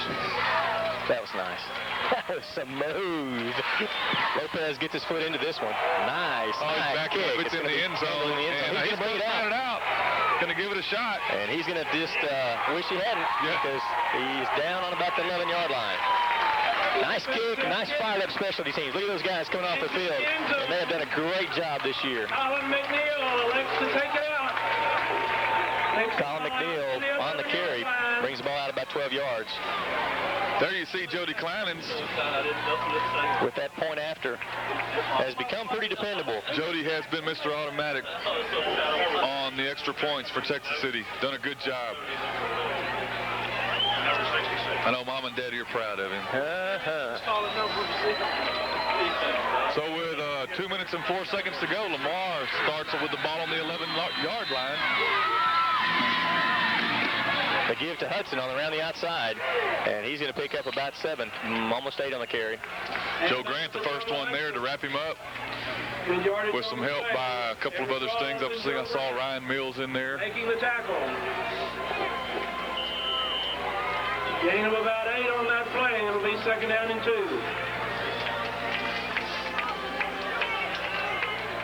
Tell you what, that's a good-looking running back. I see Eric Rawls is in, kind of taking over the linebacker spot. Not sure what it is with Lance Dale. Hopefully it's not an injury or anything like that. But there's 32 on the carry. Dan Howard.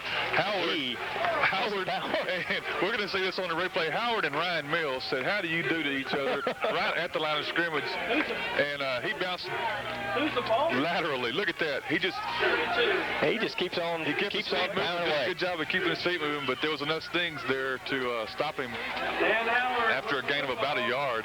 Tyron Jones leading the way. Tell you what, he and Ryan Mills had a nice meeting there. They know each other well now. Big play for the Sting defense. There's less than a minute left. We got 45 seconds and counting to go. 3rd and 1. And the fake up the middle. He's going to pass. Jermaine is chasing after him. Anderson. The referee gets in the way. And he's going to put the ball up anyway. Oh, tipped up in the air. Nice tip by, look at his number, Tyrone Jones. Couldn't see him. Disappeared down in the players. Nice defensive play by Tyrone. Good job by Jermaine Anderson. Oh.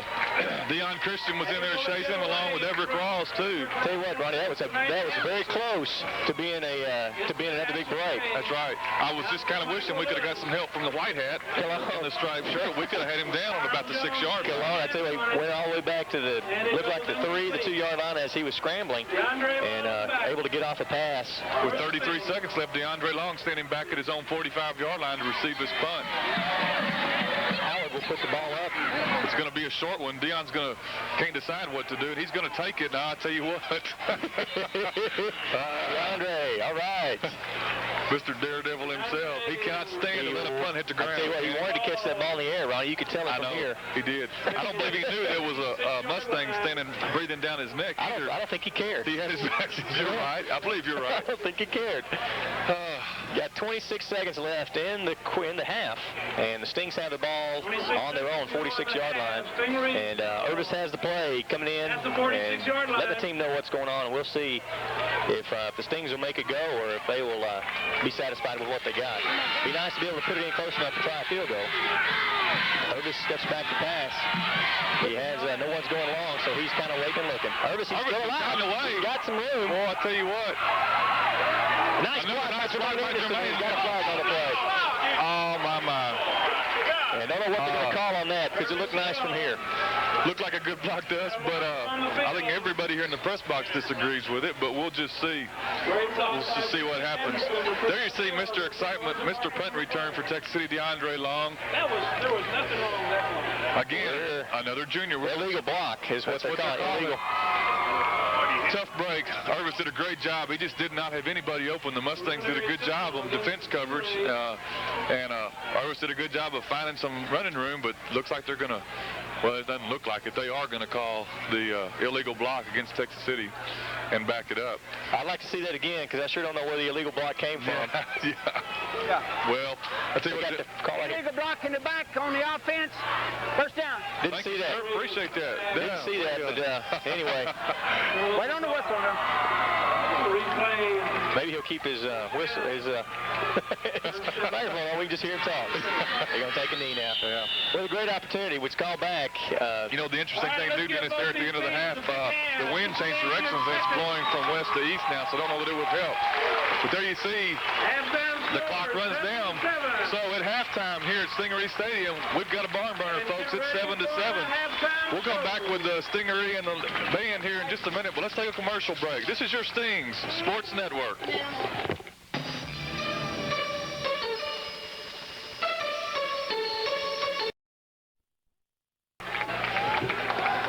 With about 30-40 seconds left to go, you see the Stings getting ready to break through the banner and come back on the field. Man, we've had a great first half, Dennis. I tell you, Ronnie, we have just been talking about the statistics and how close this game has been. And looking again at the in the statistics category, Texas City with 112 yards rushing and 21 yards passing, with a total of 133 yards. That Lamar defense has lived up to their billing. That's exactly right. Lamar's got 111 yards for total offense with 72 on the ground, 39 passing.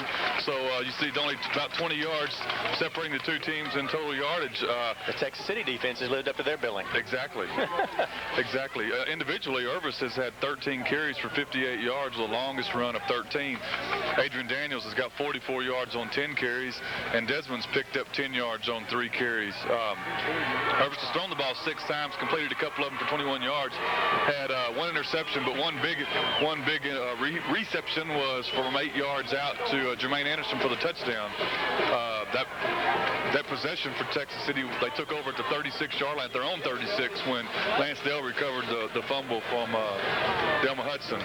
So I tell you what, it's been a great football game. Which way you want to kick it? You can hear the referees talking about it down there with Travis Lewis and. All right, fellas, come out and give us a good ball game. With the deferred decision, the Mustangs will be receiving to begin the second half. Ronnie, as I was looking at the stats, again, Irvis, 13 for 58. He's averaging, again, probably around, I can't do the math, he's the one under 3 yards a carry. Adrian is above, he's 4 yards a carry. Desmond, 3 yards a carry. You know, our defense, our backs are gaining the yardage necessary. Where the Texas City has been hurt is on 3 penalties. Exactly right. All 3 penalties coming to end a drive. Right, they've only had 3 penalties for 25 yards, but you're exactly right. I mean, penalties are always costly, but all 3 times, if I'm not mistaken, I know 2 of them for sure, but I believe all 3 were on 3rd down. Exactly. And 3rd and short. Exactly. On a couple of them. So that hurts.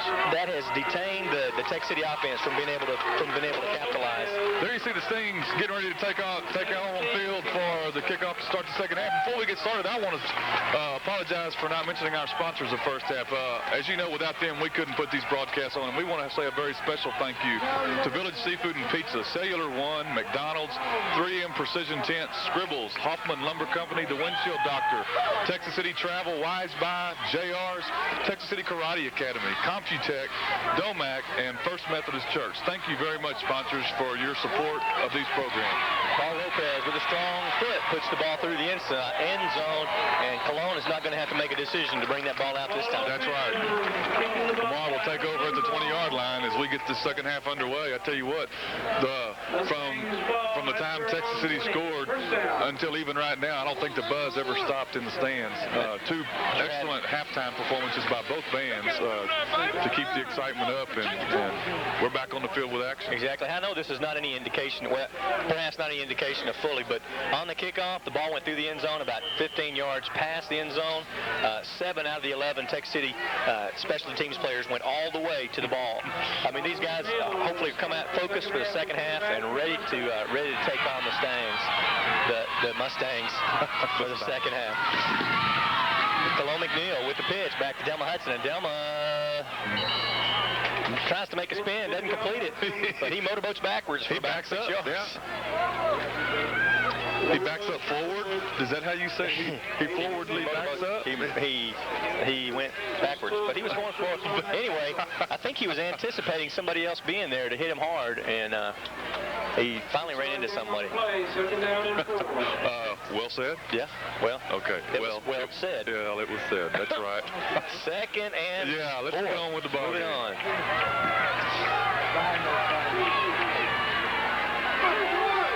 Cologne McNeil calls signals, and he gives again to Delma Hudson, and Delma gets close to the first down. Everett Rawls just missed him at the line of scrimmage, but Adrian Acosta brought him down, and it is a first down. It is a first down for the Mustangs. The ball sits right on the 30-yard line.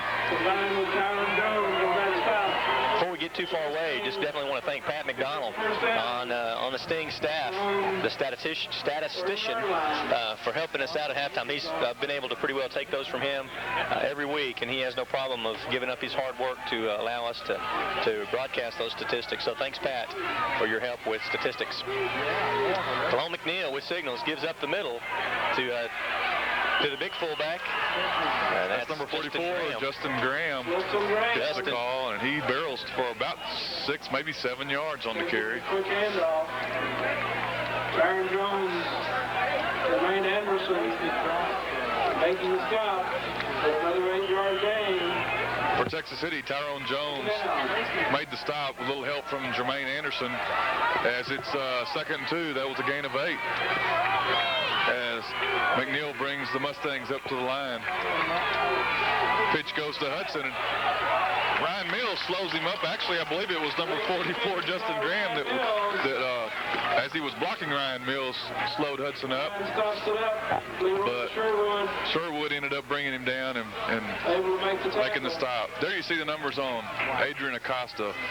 Defensive back the last half of the year, did a great job coming in when Irvis was hurt, and the Sting offense never seemed to lose a step when Adrian was in there. He's had a good season. And Coach Dowling down on the field does a little pep rally, motion to get the fans into the game, and it's a success. 3rd and 3.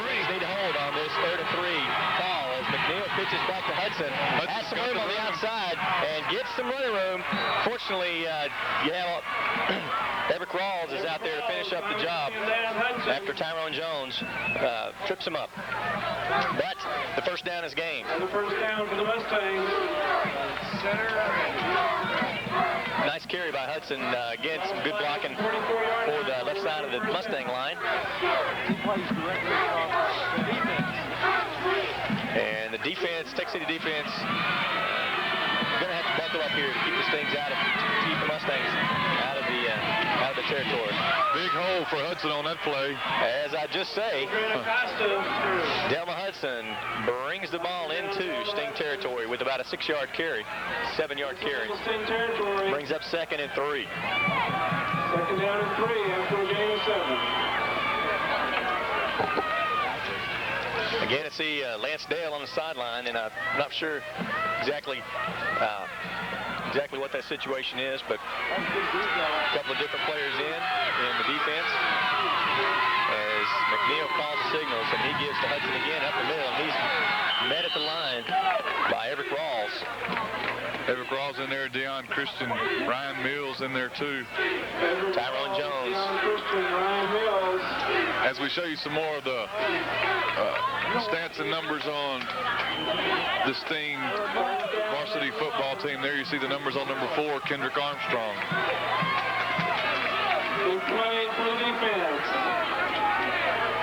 Kendrick has been a player that the Stings have been able to go to. Been a good backup, has been effective for the Stings in a lot of situations. That's exactly right. They got short. And got the reverse coming up. Adrian Acosta stays home, and the play gets outside. The reverse goes to number 10, Jerome Harris. Joe Grant finally collars him down. Jerome Harris. He stopped at, looks like they're going to mark it at the 39-yard line. Jermaine Anderson limps off the field, as you see on your screen, and we hope that that's not going to be a bad situation. Looks like he takes his helmet off, and I can't tell. It looks like he's grabbing his calf or his ankle. And hopefully, Coach Reisner will be able to work that out. Hope it's cramp, or hope it's something light. First and 10 for the Mustangs. And McNeil looks to the wideout, Blake Cooley, as he prepares to give to number 32. That's Dan Howard. And Howard's going to pick up 9 yards on the carry. Actually, he's going to pick up 7 yards on the carry. Looks like they're going to spot it at the 33-yard line. Look at that again. Again, a nice hole created there by the Lamar offense. You see Leroy Sherwood getting turned just a little bit. They're going to bounce back. You know, Tech City's going to have to, obviously going to have to shut this thing down. Lamar's got a good drive going, as you recall, started this half with the ball at the 20-yard line. They've marched about 40, 50 yards so far on this one. It's going to pass. And some good pressure by the Stings defense. And incomplete pass. Adrian Acosta was bearing down and breathing down the neck of McNeil. Brad Quiton, intended for Quiton. And Tyrone Jones gives some defense. Very close. It's interesting, again, the way that McNeil drops back, there's quite a bit of pressure. Almost sets up like a screen, Ronnie, as he sets up, allows the defense to come through and ends up. Yes. Fortunately, the Stings have adjusted and are picking up the receivers in the backfield, as you saw on that play. Well, the Sting fans are on their feet encouraging us again. We got another big third down play, 3rd and about 2. Give to Howard. He spins and falls forward. Nice penetration by Deion Christian and Everett Rawls. Hitting in the backfield. It is going to be close. And the official on this side of the field holds up his fist as to indicate fourth down. So it's 4th and short. We'll see what the call is going to be. I got a feeling. I don't think there's any question I think what you're this right. call is going to be. Yeah. 4th, and we're going to call it 1, but it's really... See Adrian Harris, number 62 for the Mustangs, limping off the other side of the field. Trying to see Coach Dowling. Coach Dowling's on the field. Trying to get that defense fired up, and he's going to have a chance with a timeout here on the field. And as they take a timeout on the field, we'll take a timeout here on the screen. It's 7-7, 6:14 left in the 3rd quarter. This is your Sting Sports Network.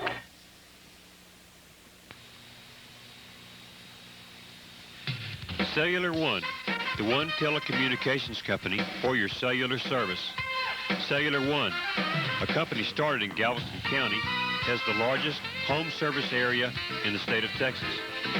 Whether you need a cellular phone for security, your business, or just convenience, Cellular One should be your company of choice. Cellular One's slogan says it all. Clearly the best. Give us a call. Middle. 6 minutes and 14 seconds to go in the 3rd quarter. Lamar took the ball at the opening kickoff here at the 2nd half at the 20-yard line, and they've just methodically marched it downfield, and we're now down to a 4th and short, a short 1 at the ball spotted at about the 32-yard line. Dennis? Well, you caught me trying to play guess. Of course, you know, in this situation, Lamar has quite a few weapons to depend on. Oh, that's exactly right. And as well do the Stings. Quite a few defensive weapons to depend on. And here's where we need a stingy defense to show up at this point. Number 44, Justin Graham, and number 32, Dan Howard is your backfield for the Mustangs as McNeil brings him to the line. Brings him to the line. Howard goes to Howard. He's not going to get it. I don't believe he is going to make it. There is a flag thrown right around, hopefully in a holding area. Actually, I said he's not going to get it. He did get it. That's exactly right. He did get the mark. Looks like it's real close. And discussion on the field. We're going to see what the official is going to say here. There is a marker. We'll see if we can listen in here. Preliminary signal is going to be holding against the Mustangs. That's Ronnie, I tell you, you hate to wish misfortune on somebody, but it's nice to see a constantly one go the other way. That's exactly right. Coach Downing wants to make sure where the spot is to see if it is a first down or not, and they're going to measure to see whether we want to decline this penalty or not. Exactly. So we'll take a look here. I tell you what, Texas did a good job on that play of stringing it out and just doing a good job of penetrating and didn't quite hold on to finish it off at the end. Let him squirt through and possibly pick up enough for the first. We'll see. You see the chains coming across from the far side. And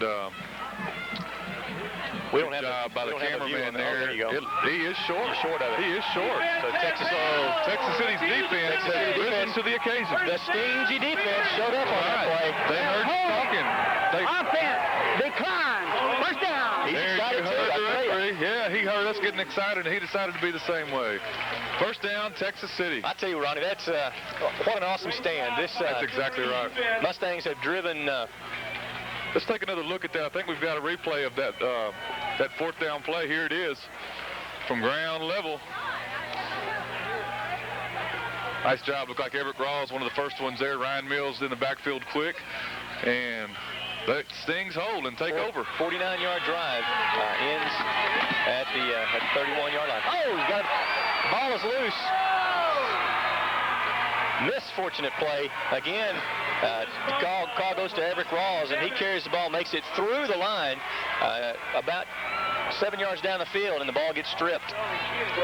Brian Nippling, number 86, falls on the loose ball. Boy, the ball fell about 4 or 5 yards. We'll look at that play again. You can see Everett had the room and just got the ball stripped from his hands, and Nippling was there to fall on it. And you saw where the fumble happened. I mean, it was way in the backfield. There was no black shirts around to even help out with trying to get on the ball.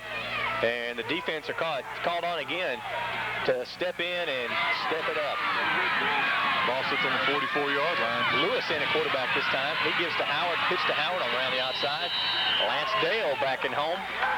And Lance wraps up the feet along with some help from Leroy Sherwood. Michael Lewis now at quarterback, pitches the ball out to Hudson. Looks like a gain of maybe 3 on the play. Howard picks up 2 on the carry. Okay. I'm sorry. You're right. It's 2. Right. It looked like 3, but you know, I'm sorry. My eyes are getting bad the older I get. You know.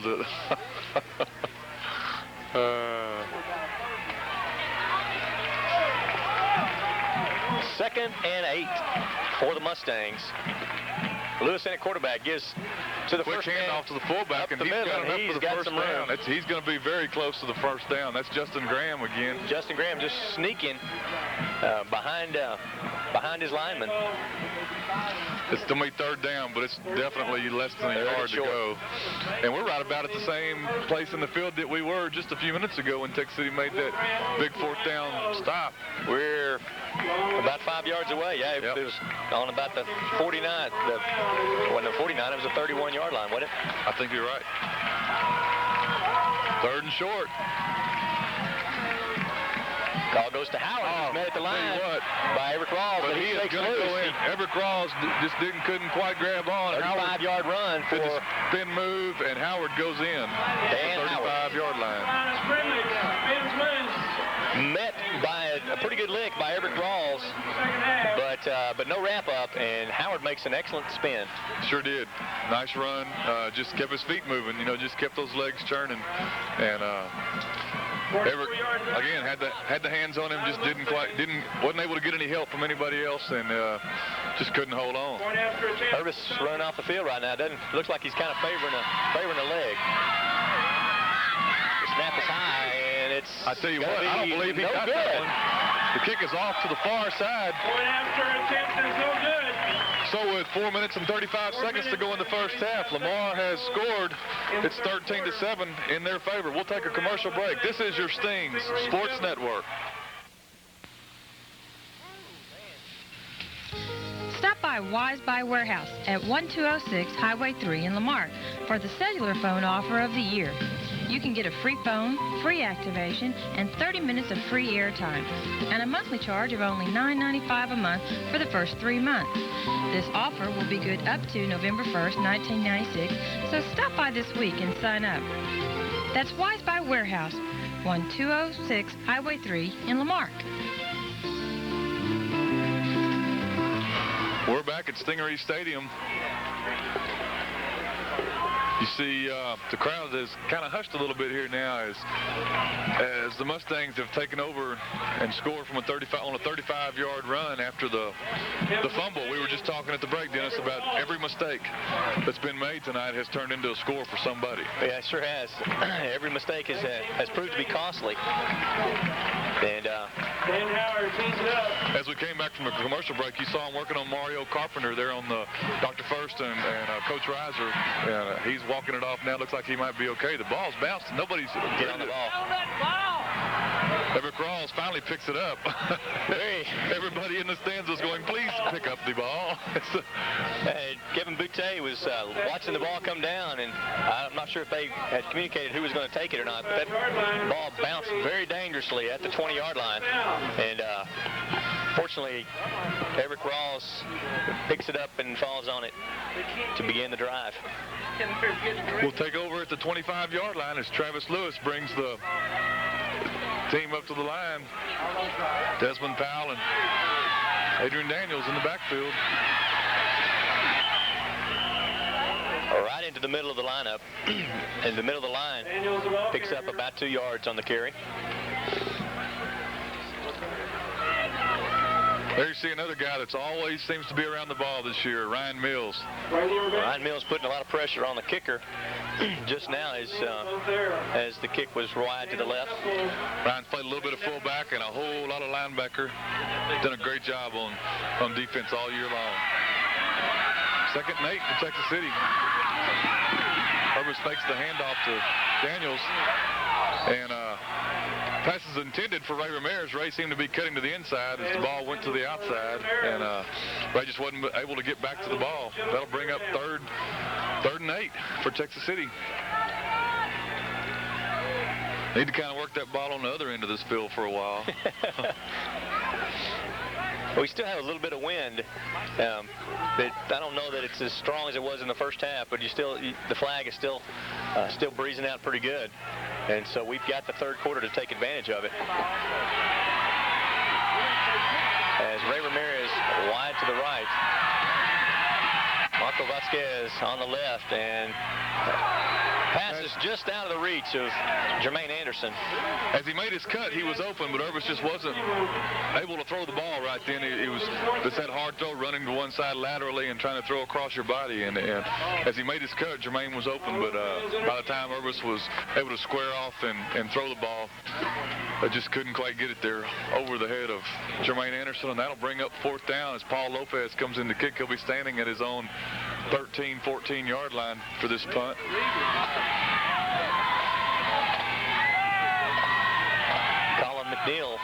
Cologne McNeil back deep for the Mustangs. Nice snap. Plenty of time. Paul Lopez gets off a nice high kick. And it won't be fielded. Hits Cologne. And the defense with a wall. Cologne McNeil has a wall to run around. And he is going to bring the ball back all the way back to the 43, actually the 37-yard line. Paul Lopez Lopez gets off a nice punt. Looked like about 61 yards on the punt. And just kind of out-punted the coverage there. Sure did. In fact, you saw Kalon McNeil kind of back away from the ball, and it took a Stings bounce right into his belly, and he had to do something with it, and he sure did. Yes, he did. Brought it back to the 38-yard line. Boy, the Stingaree 38-yard line. What a break for the Mustangs at this point.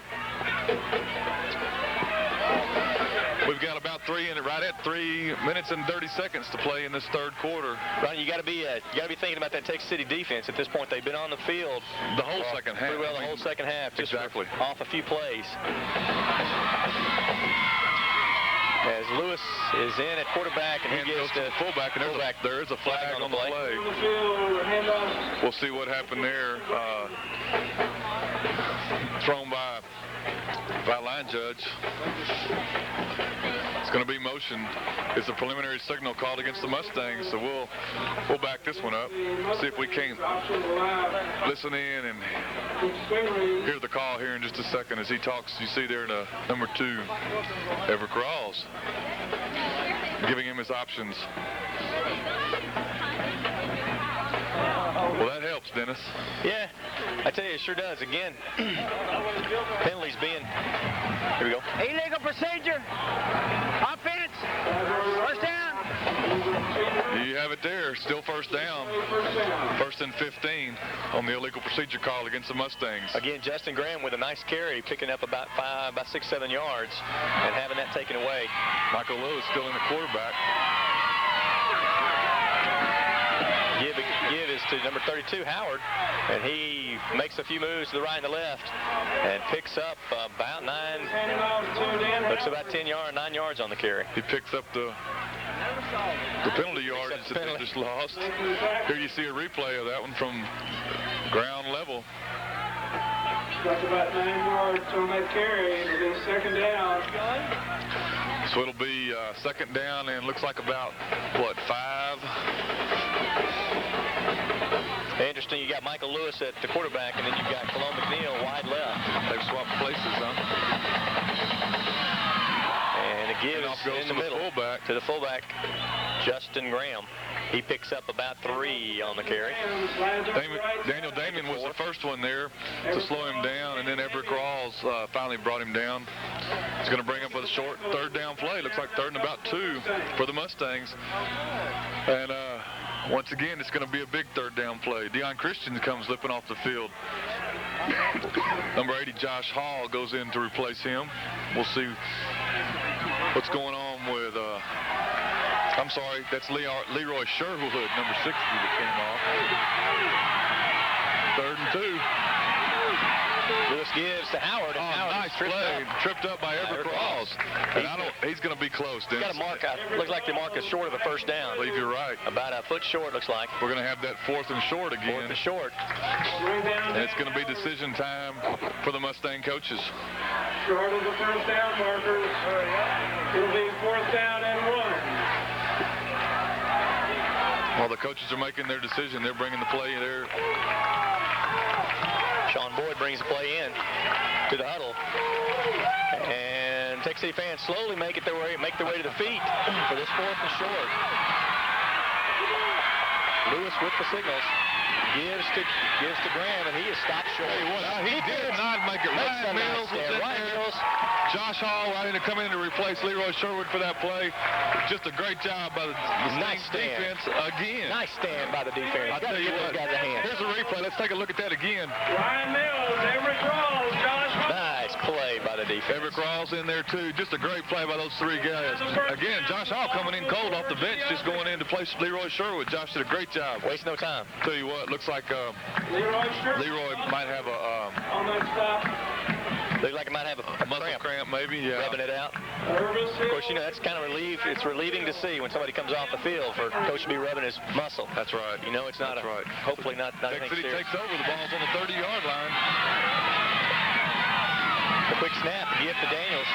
And he rumbles up the middle for about to pick up a 5. Tell you what, he was the lone man in the backfield, and the ball went right to him. Sure did. Nothing fancy about that, and he still got good pursuit and push off the ball by the offensive line, and Texas picks up about right at, it is 5 yards on the play. Charles Winslow with the wrap-up and the takedown on the play.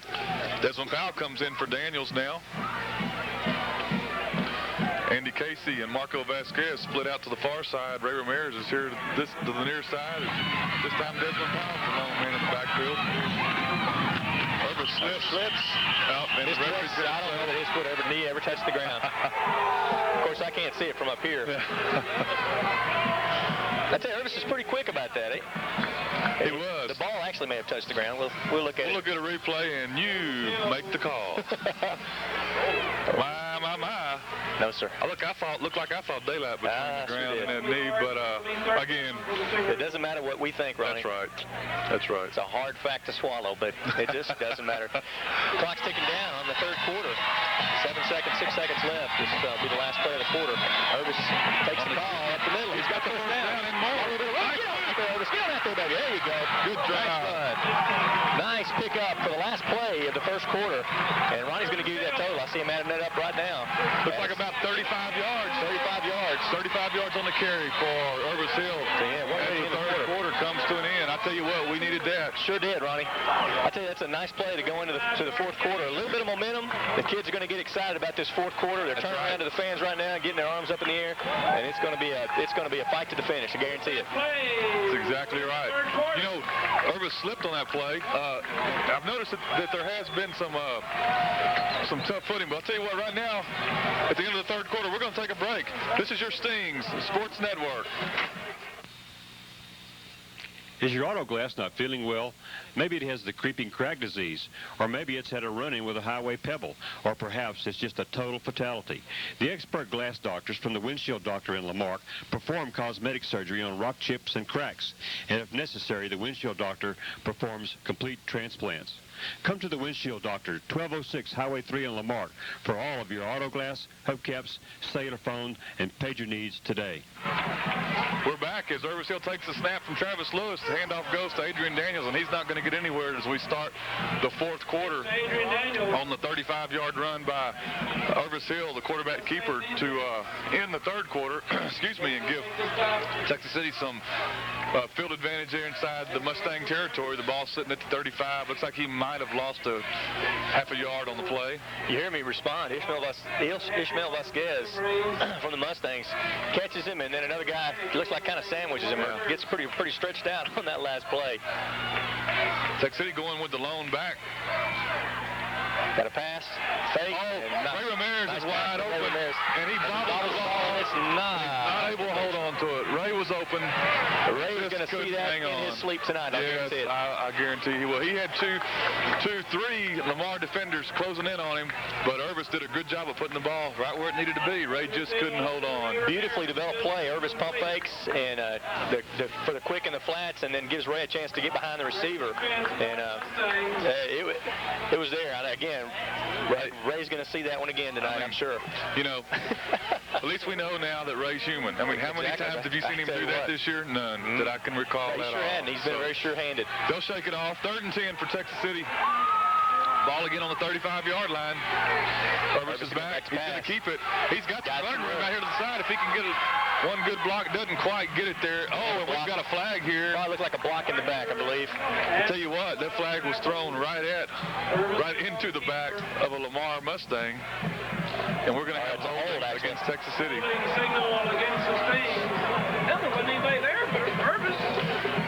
So we're going to see Texas City get moved back again, and it's going to be an even further distance to go for the first now.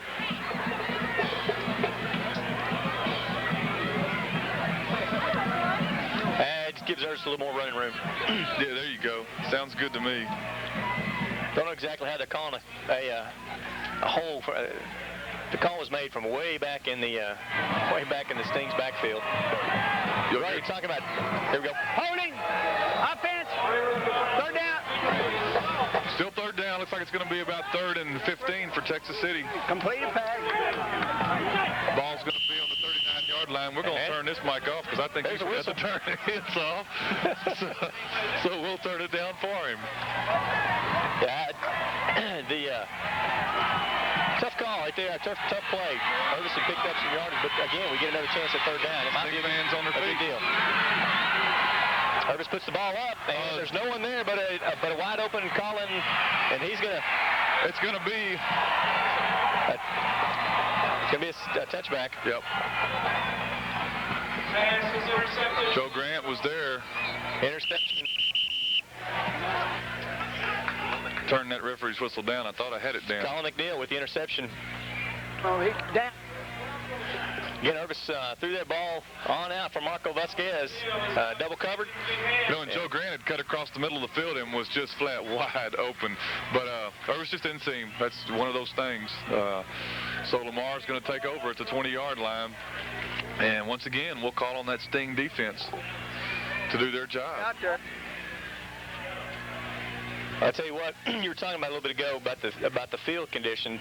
This field has had a lot of action these last couple of weeks with the sub-varsity games, and so it's taken a beating there. So you may see that be a factor. As the Mustangs take over, 1st and 10 on the 20-yard line, they give up the middle to Delma Hudson. He picks up 7. Is back in the game. Adrian Acosta put the final stop on him, but not before he gains about 7.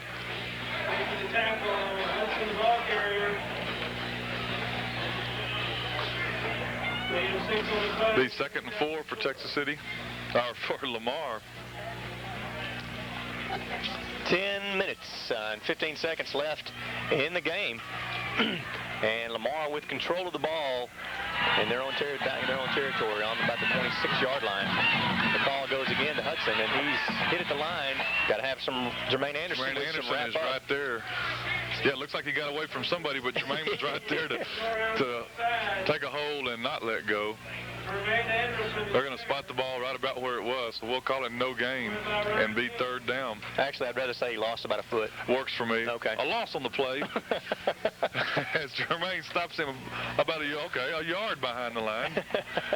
And it'll be 3rd and 4 still. 3rd and 4. Once again, a big 3rd down play for the Sting defense. Blake Cooley wide to the right for the Mustangs. Michael Lewis with the call. I believe we're going to have a little motion called against Lamar. Fullback just a little anxious to get started there, and started about 3 days before the rest of the team.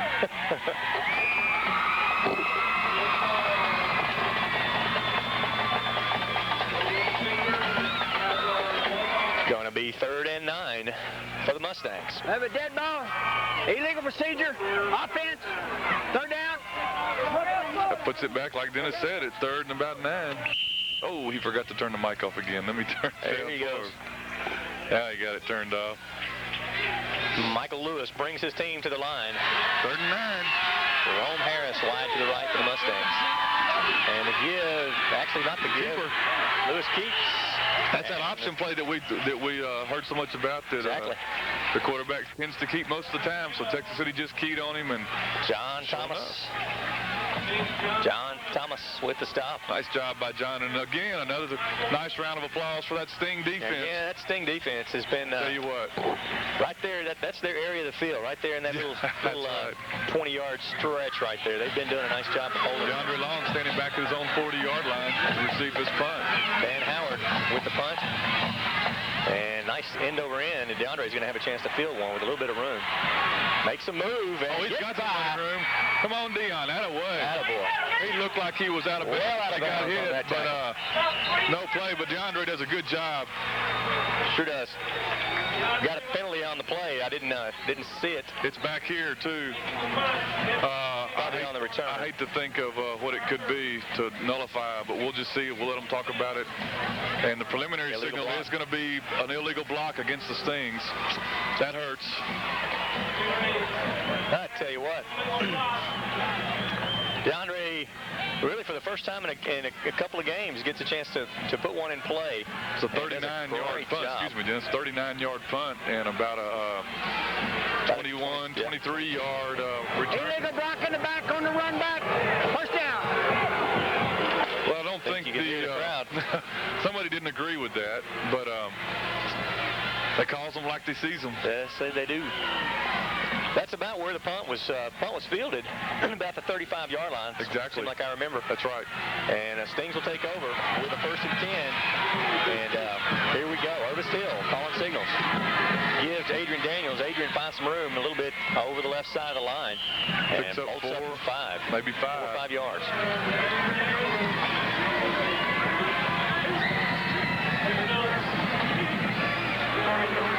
Well, we need a little offense here, if for nothing else, to give that defense a rest. Yeah, sure do. Mario Carpenter, Tommy O'Connell with some nice blocks there to give Adrian some running room. Picks up 5. Brings up 2nd and 5 for the Stings. Desmond Powell, Adrian Daniels in the backfield. Curtis gives to Daniels. Tommy O'Connell leads the way with some room. Jermaine Anderson. And Adrian just knocked a couple of them down himself. Blocks the man himself. He's finally brought down by Brian Nippling. Don't pick up about 12 on the carry. And we're going to look at that one again. Take a look at it from ground level. There you see the handoff. Tommy O'Connell leading the way. A nice block there. There's Jermaine Anderson. And then Adrian just pushes one down himself. Nice 1st down carry. Coach Dowling making friends over on the sidelines with one of the officials. They're just having a nice little chat. Official timeout for what? You probably heard Mr. Duckett there. There does seem to be an official timeout, but we're not sure exactly for what. But I wonder. No, this time the referee forgot to. Doggone it. He didn't forget to turn it off, so we can't eavesdrop. But I believe they're most will be wanting to reset the clock. It's what they're looking up here at the press box to see what's going on. Looks like they want to put some time back on it. They're wanting to put. If we can read hand signals, it looks like they want to put 20 seconds back on the clock. We'll see. It's 7:31. It's gone back to 7:41. And they put 10 seconds on the clock, I believe. They're happy with that, so we're going to resume play with 10 more seconds to work with. Here we go. 1st and 10 for Texas City. Irvis on the quarterback keeper. He's going to pick up 3 or 4 yards on the quick count, trying to catch the Lamar defense off guard. Almost did, Ronnie. Danny Garcia with his head up on that play to bring Irvis down, but Travis doing a good job of just giving him a couple of yards to run. The defense was kind of sort of caught off guard. If I was going to follow behind anybody going through a Lamar Consolidated defense, it'd be Travis Lewis. That's right. Actually, it doesn't matter who you pick, one of those front guys. That's right. Exactly. Tommy, Jermaine, Mario, Carlos, Hector, any of those guys been doing a great job. Wagon rolls out to the other side. He's got some room. He's going to be close, and he does. Looks like he gets past that 1st down marker. They're going to mark it at about the 36 and a half yard line, which will be enough for the 1st down. Again, you got Mario Carpenter out there giving some running room, giving some blocks. Tommy O'Connell laying some blocks out there to give Irvis some room. There you see one of those hard-working senior linemen for Texas City, number 62, Carlos Romero. Working on the right side of the line, right next to Travis Lewis and Hector Riano, right in the middle of them. Carlos has been doing a good job for the interior line. Irvis is coming back limping a little bit, and that's not a good sign, but Adrian Acosta quickly comes on in the game for the Stings. And Coach Dowling again said he wasn't going to take any chances on. Got an official's timeout here as they get Irvis off the field.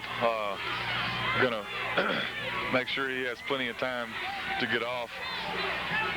Counting heads there, and I think we're ready to get back on now that we got everybody here. Unfortunately, it was an official timeout because we were missing a back. Adrian Daniels is in there along with Desmond Powell, and now the referees are talking about it again. I think it's clock problems again. The linesman was pointing back up to the clock again, so we'll see what they're going to do. Looking like I hear 10 seconds back on the clock. 10 more, that'll work. As long as it gives us enough time to score. Yeah.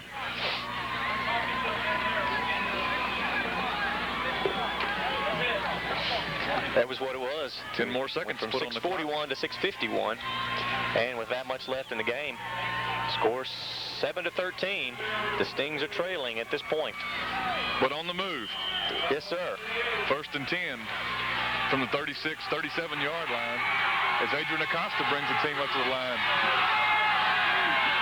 Handoff goes to Adrian. He's tripped up at the line, but it keeps his balance. And nice second exactly. effort. Nice, very nice second effort. Number 33 for the Mustangs, Nick Phillips, got in there and hit him right at the line of scrimmage, but Adrian was able to keep his balance and hold on for a gain of about 5 on the play. Looks like Adrian took a couple of shots at the knees on that play to keep his balance for a 5-yard gain. Sitting there looking on the sidelines, Irvis is up, and looks like he's okay. He's kind of walking it off, putting a little pressure on it. Dr. First is over there checking him out. Adrian fakes the handoff. Has a wide open Joe Grant, wide open Ray Ramirez. Take your pick. Ray Ramirez, that's right. Ray takes the ball, gets away from one. He's out of bounds at about the 11-yard line. Nice pass by Adrian. Ball goes from a 32-yard line down to the 11. About a 22-yard gain for the Sting offense. Thank you, Dennis. That's good teamwork. I give you the numbers, and you just add them or subtract them, man. I tell you, Ray caught the pass about 10 yards down the field and did another 10 yards of work on his own, 10, 11 yards of work on his own. Nice catch and nice move by Ray. Nice toss by Adrian. 1st and 10 at the 11-yard line. You see Travis Lewis under center. Adrian Acosta still in the quarterback. Desmond Powell and Adrian Daniels in the backfield. Handoff goes to Adrian on delayed handoff. He's found some room around the left side of that line, but just lost his footing. Ronnie, I tell you what, Adrian, I think he got so excited about seeing a hole that his body got ahead of him because he had some room on the outside if he could have just got his cut. Exactly. And just lost his footing. But that's okay. He picks up about 3 yards on the carry. That's right. And it's still going to be 2nd and 7. Andy Casey and Robbie D come off. Ray Ramirez is in. Jermaine Anderson back in. Ray's going to the far side. Josh Hall's in at tight end. Fans are on the feet. The pitch goes to Adrian Daniels, and he's still got a little bit of room. I tell you what, he's still got those feet moving. He gets down to about the 6-yard line before he's finally stopped. Brought down there by number 15, Michael Lewis. David Mustang. Adrian was trying to read the block, and right as the block was released, Adrian cut out, and the block was released out, and so cut down the opportunity to gain a few more yards. Josh Hall and Adrian Daniels come off the field. Everett Crawls and Desmond Powell will be your backs as Adrian Acosta brings them up. 3rd and 6 for the Stings. Acosta's looking for a receiver. He's got Ray in the end zone. There's a flag thrown in the end zone.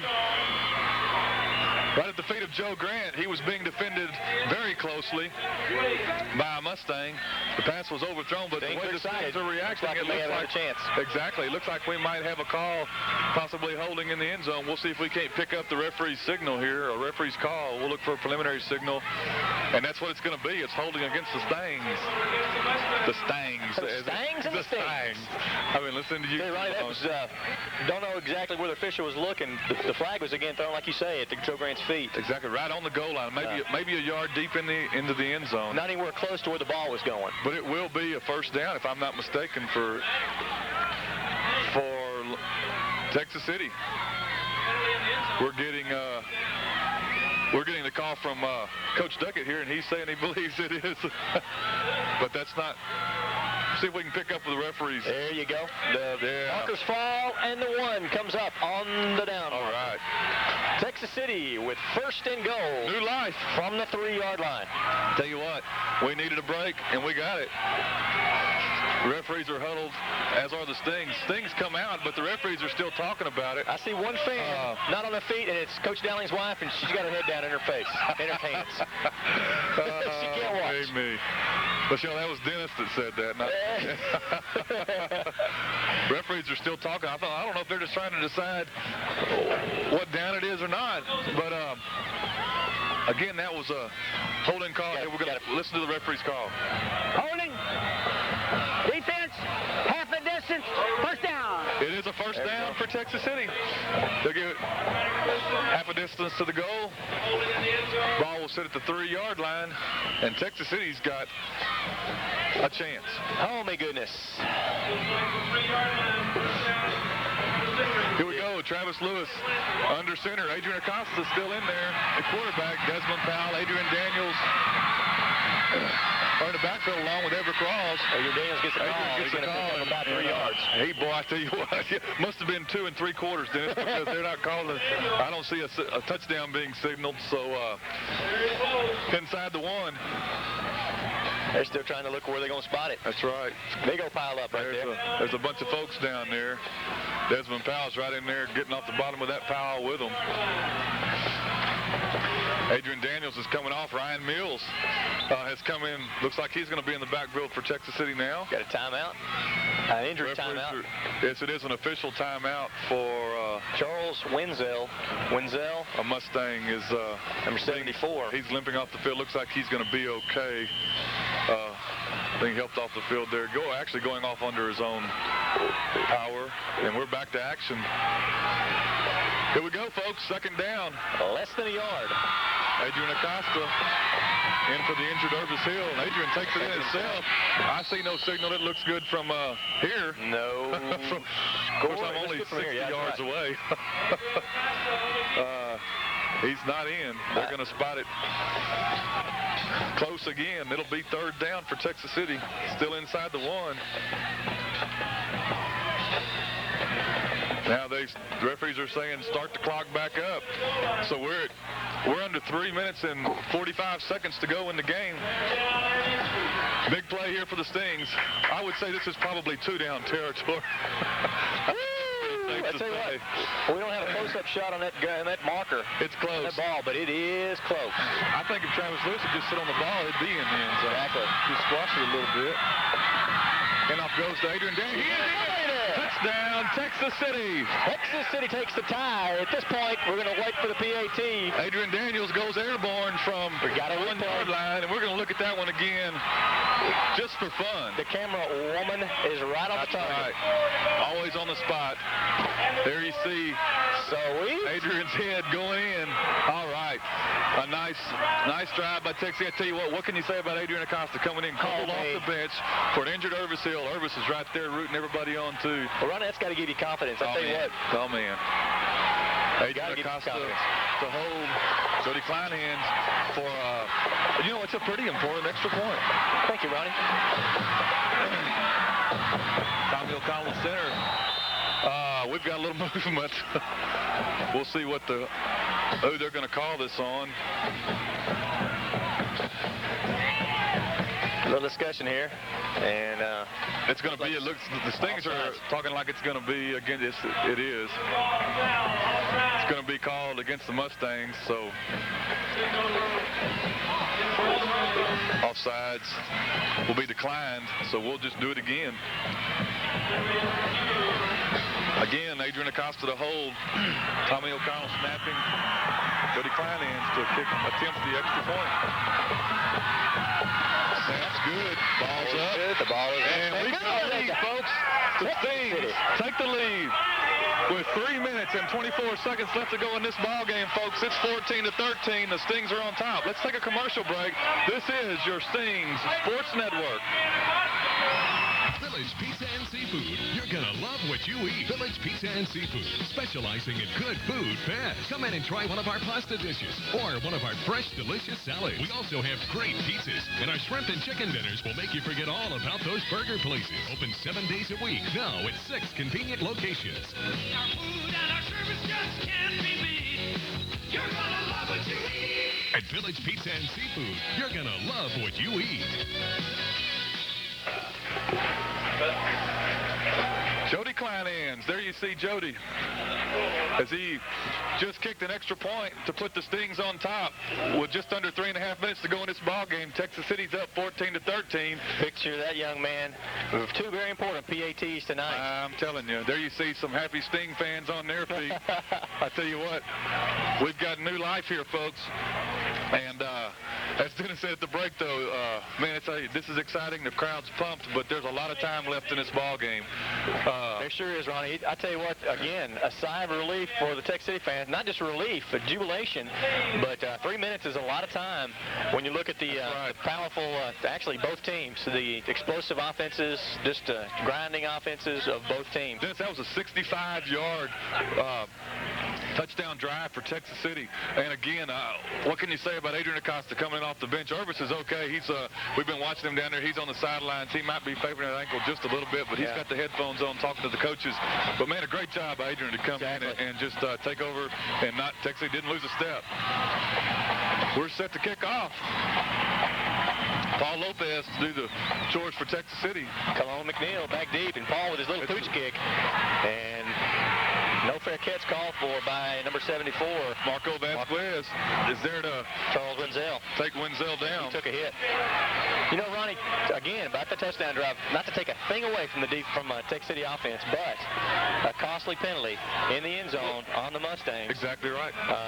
Helped Texas City drive and stay alive. That's right. You know, like we said, every time there's been a big mistake, the other team has capitalized on it. So, hey, it could come down to whoever makes the last mistake. We'll see. Lamar takes over with 3 minutes and 22 seconds to go. The ball sitting right at the 30-yard line. I'll tell you what. Ryan Mills gets to him in the backfield. He had him in the backfield and just couldn't hang on. That's Dan Howard, number 32. I think we're going to see a replay on this one. Ryan just did a good job of penetrating in the backfield, and right there had him and just couldn't wrap him up. Robbie D gets a hand on him. Robbie D finally brings him down and hangs on. But not before Howard picks up 5. 2nd and 6 for the Mustangs. Michael Lewis at quarterback with the ball. Texas City has recovered the fumble. We're going to look at it again. I'm not sure who came up with that ball. Leroy Sherwood is saying, I'm not getting up. No way, baby. Yes, Leroy Sherwood. There he goes. Quarterback just never had the ball, and Leroy Sherwood right quick on that play. He was Leroy on the spot there. I'll tell you what. That's a break. Michelle Dowling got up on that play. Did she? She sure did. All right. She's up, and she can watch the game now. All right. Oh, my. 2 minutes and 48 seconds to go in this ball game, and Texas City has recovered a fumble and will take over at the Mustang 32-yard line. Adrian Acosta staying in at quarterback. Desmond Powell and Adrian Daniels in the backfield. Handoff goes to Adrian. He's still on his feet. Looking for some room. I'll tell you what. They don't wrap him up. He's going to go a while. But they do finally get him down. Looks like he's going to gain about 3 or 4 on the play. There you see big Leroy Sherwood. We got a timeout on the field for the Mustangs. And looks like with the timeout, we've got a score of 14-13. Texas City right now with the lead and the football. We're going to take a timeout with you. This is your Stings Sports Network. You gotta make one.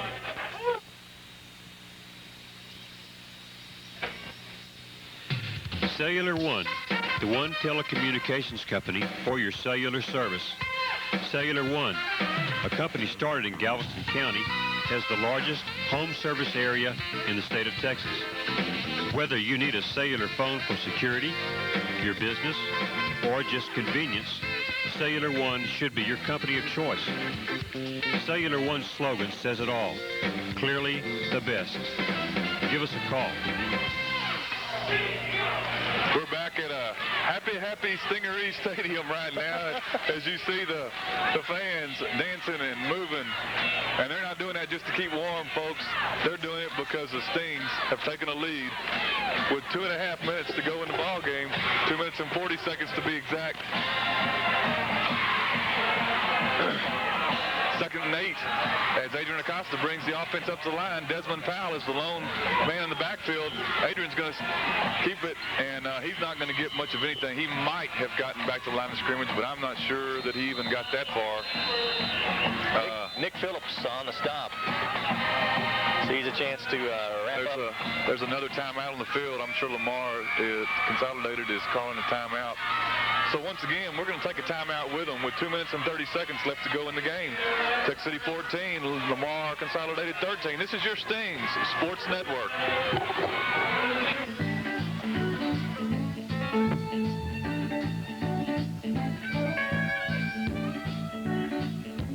When you think it's time to leave town, come to Texas City Travel. We're helping you leave town as our specialty. For all of your travel arrangements and vacation packages, come to Texas City Travel, the ultimate in service.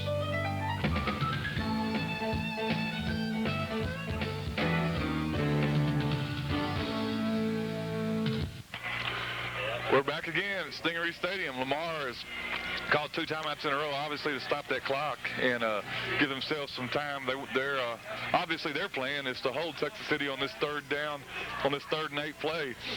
Exactly. They've been doing some good clock control because the clock has not been moving too swiftly. That's right. Adrian Acosta still in at quarterback. Desmond Powell and Everett Crawls in the backfield. The handoff goes to Everett. He's trying to get around the outside. He's got a little bit of room, and he has got the first down. Oh, what a big first down that is for Texas City. Run, and we've got a penalty on the play. Right at the end of the play. Don't know what that's going to be. That it's after the play is called dead, so I don't know what that flag is. There you see the replay. Tell you what, Everett just did a good job of following behind the blockers and some second effort there. Don't know what the call is going to be, but it looks like it's going to be a dead ball. Personal foul, face mask against the Mustangs. My. Oh, boy. Some good running by Everett Crawls, and just some extra help from mistakes. Texas City's had theirs in the first half, fortunately. Let's see if we can't pick up the official on this call. Go ahead, Dennis. I'm sorry. Now watching the step off. Here's the call. Dead ball. Personal foul. Face mask. Defense.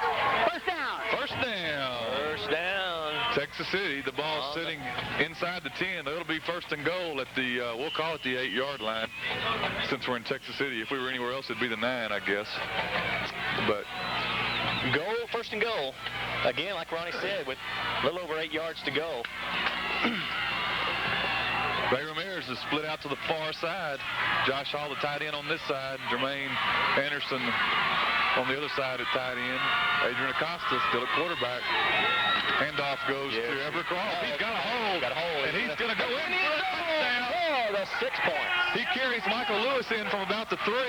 Lewis got on his back, and Everett just said, I'm going on in. Why, folks, you are seeing a football team in action here tonight. Here you see the play again. There's Everett. Tommy O'Connell in the lead. A couple blocks right there. Josh Hall. Josh had a great block. I didn't see that originally, but Josh Hall made a great block to spring him in. Michael Lewis takes a ride for about 3 or 4 yards. I looked up and saw Everett on the ground about the 10-yard line on his back. I think he's happy. Tommy O'Connell. Coach Foster giving him some congratulations on the sideline. Tommy O'Connell's over the ball as the swinging gate swings into position. Adrian Acosta to hold again for Jody Kleinhands.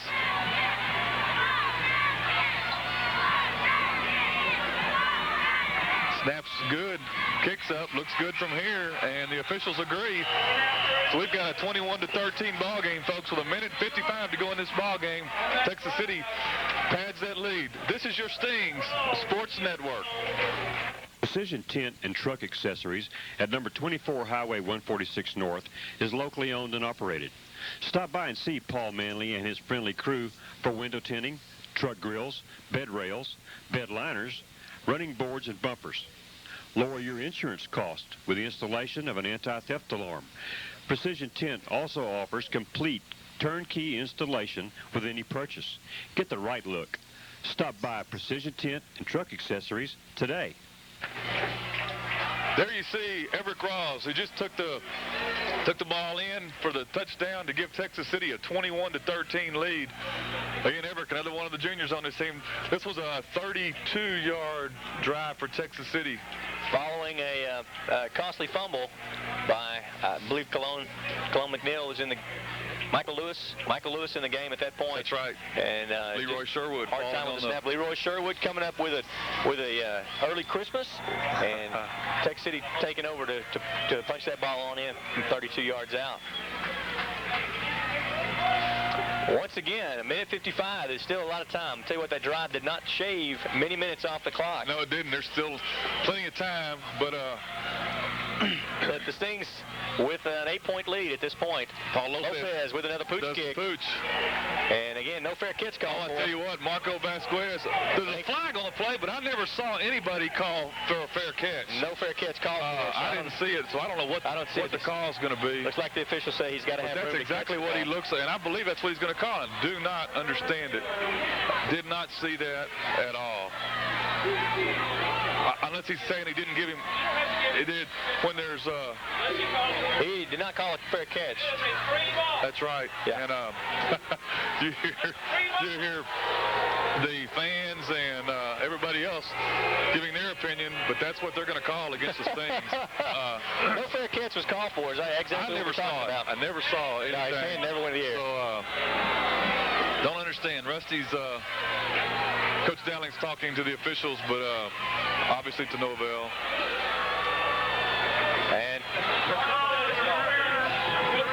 And again, so Lamar's got the ball. Yeah, Lamar with the ball. The team calling for some action here. The ball sits at the Lamar 34-yard line. And a minute 52 to go. Venture to say you're probably going to see Lamar put the ball in the air. But we'll see. Michael Lewis backs. I tell you what, he's got a wide open. Cologne McNeil on the sideline for a completion about 7 yards. 6 or 7 yards on the carry. That's exactly right. Closer to 7. Tell you what.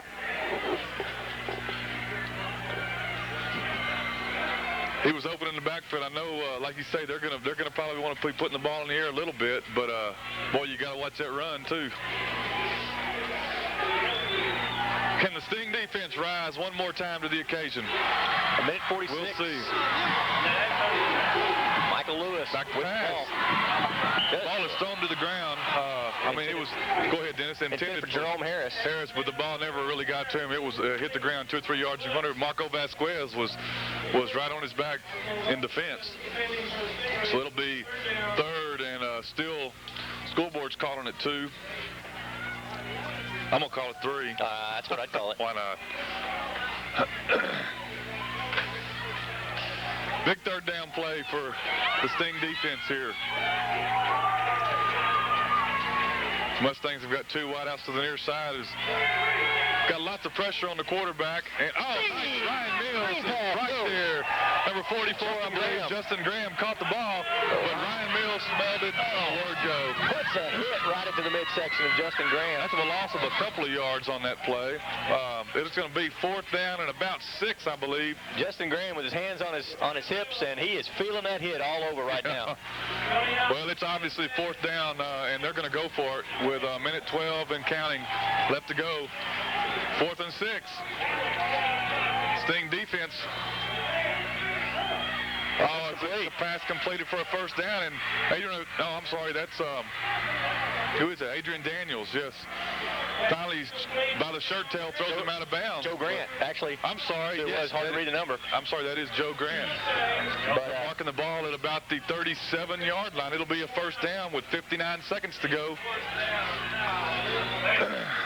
So on a 4th and 6. 24-yard pickup. Lamar Consolidated gains 24 on the pass play, and they've got new life. New life. Crowd on their feet. Lewis under center. The quick pass goes out to number 85. That's Kenneth Loper. Thank you, Dennis. And he gains about 5 or 6 on the play. Maybe let's call it 5. Looks like. Key is he gets out of bounds. So That's stop right. the clock. Exactly. They're stopping the clock. They're moving the ball down the field and stopping the clock at the same time. They only have Lamar has no timeouts. Lamar has used their timeouts. They used them when Texas City had the ball down here just before they scored. Texas City has all 3 of their timeouts left, but again, Lamar is out of timeouts. 2nd down and 6. Lewis back again. Pump fakes. I tell you what. By every claw. Rawls was there. And number 10, Jerome Harris, looked like the ball intended for Jerome Harris, has his hands out. Daniel Damien was right there, could have taken the pick, but he just was off balance and just couldn't get there. I mean, that's just... Don't know exactly, of course, the official right on top of it, don't know exactly what the collision or what the situation was with a pass intended for Jerome Harris. Again, he was on the ground. But there was no call, so it'll be third and 6. Even if he'd been open, again, Everett Rawls with his hands in the air tips that ball up. Right. Leroy Sherwood's limps off to the sidelines. 3rd and 6. Big play for the Tech City defense. Again, we've got 49 seconds to go in the ball game. So fakes a handoff up the middle. And the ball is going for everything, and there's no way over his head. Vasquez with some great defense on the play. Pass was intended for number 12. That's Colin McNeil. Again, sails way over his head, and that'll bring up another 4th down for Lamar. Consolidated. 4th and 6. The ball sitting at the 32.5-yard line. Again, once again, it's big a big difference play in this drive, Ronnie. You've got passes on every play, so the clock has been stopped. That's right. We still got 44 seconds to play in this game, which again, even with 4th down for an offense like the Lamar Consolidated, is a lot of time. I don't see a Sting fan on their bench. Nope. Lewis with John Thomas. Nice defensive play. Interception. I tell you, Joe Grant had it in his hands, on his shoulders, tried to catch it with his feet, but it doesn't matter. Texas City is going to take over on downs with 37 seconds left to go. Nice defensive play. I tell you what, I didn't even get the intended receiver, but he intended receiver had the ball actually almost in his hands, and the ball was taken away by Joe Grant on that play. The ball was in the receiver's hands, Ronnie. Tremendous. Once again, a tremendous pass. Did you want to say the ball was in his hands? In his hands and his feet. No, I'm talking about the receiver. Yes, it was. Joe took it away. Joe did a great job by Joe. Man, once again, this Sting defense has risen to the occasion. That's right. I know you're going to see Adrian Acosta. You're going to see him take a knee on this play, and when the clock run out, we're going to savor these last 37 seconds, guys. Again, not a Sting fan left sitting down. The clock's going to stop. Lamar cannot stop the clock. Again, they're out of timeouts. What can you say? I don't want to overemphasize, but what can you say about Adrian Acosta coming in for an injured Irvis Hill? And folks, Texas City is going to be tri-champs of District 23. Yes, and you know what? We've got some folks across the tracks that love us just as much as we love ourselves right now. It's a three-way tie between Lamar Cougars, the Lamar Consolidated Mustangs, and the Texas City Stingarees. I tell you what, folks, you have just seen a great ball game. We're going to take a timeout, and we'll be back with you in just a minute to wrap this thing up. From Stingaree Stadium, Texas City has won the game 21-13. This is your Stings Sports Network. After a hard day, good friends go to McDonald's for a break. Have you had your break today?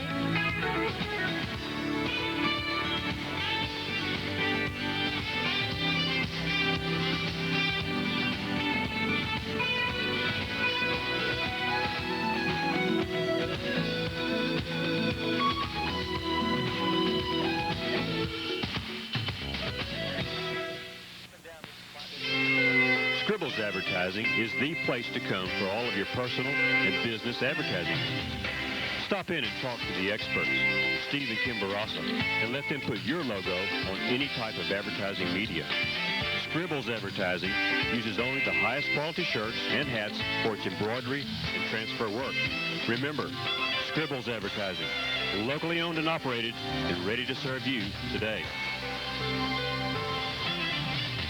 Well, Lamar plays El Campo. Lamar can play El Campo in the Dome. Right. And that, I believe, Friday night. And Lamar Consolidated will be playing Sweeney. Texas City, of course, playing Bay City. And that location and time is yet to be determined. Will be determined at the Quarterback Club. All Rusty would say is the game will be sometime before 5:31 next Friday night. On Friday, which leaves you guessing.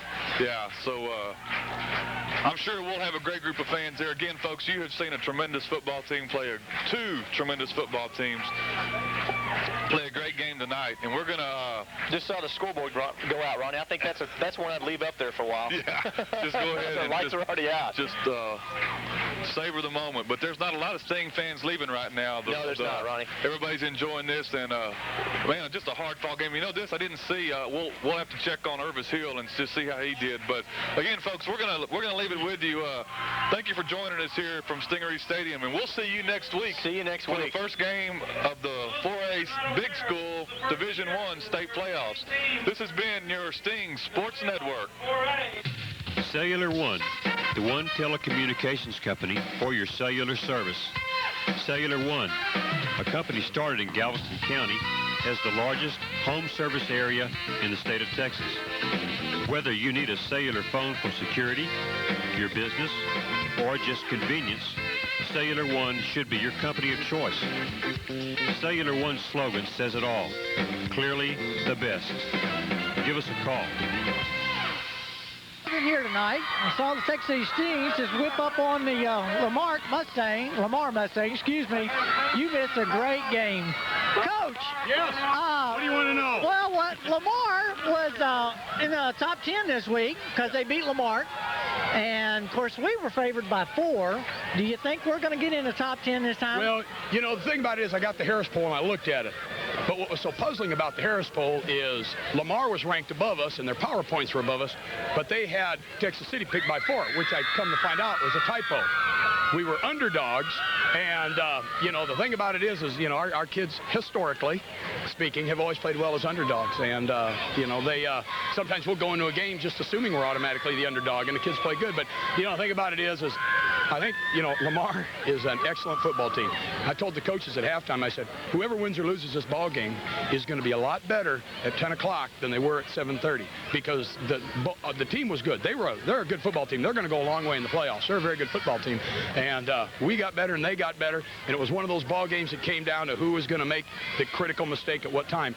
And when you get in those kind of ball games, you know, we're hoping that obviously we don't make the critical mistake. And fortunately, the kids came back. You know, the one thing I will say about our football players at Texas City over the last few years, they never give up. They don't ever quit.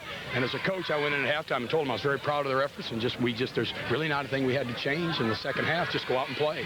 And these were 3 of the kids that really did a good job. A lot of them played well, you know, but these 3 really did a good job tonight, and the whole team did great. The coaches did great, the fans did great, you did great, Carolyn did great. Everybody did great tonight. Everybody did great tonight, so I was very happy. So you won't sleep too much tonight, right? You're going to enjoy this all night long.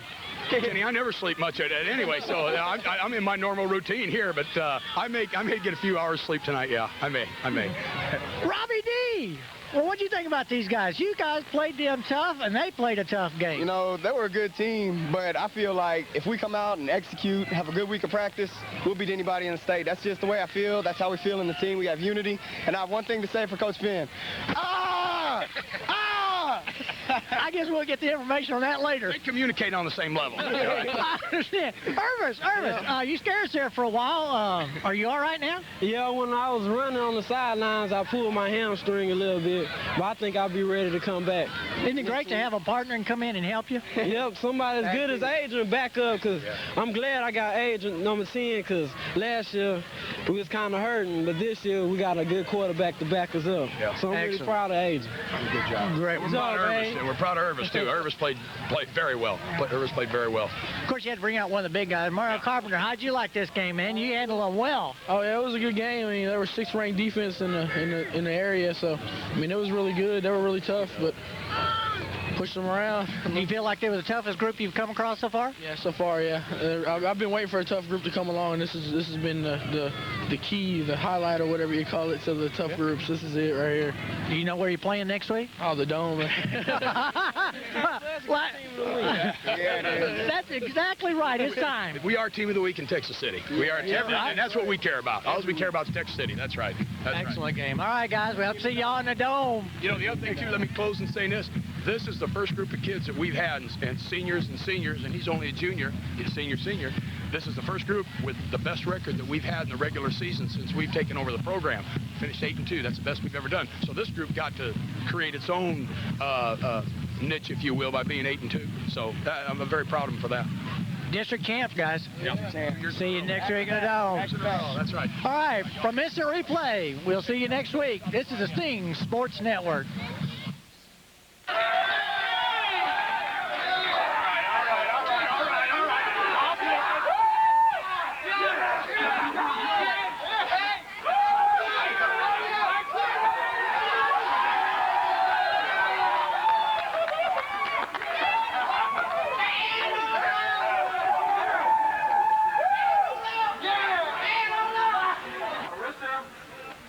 And his grandfather, Bill Allen.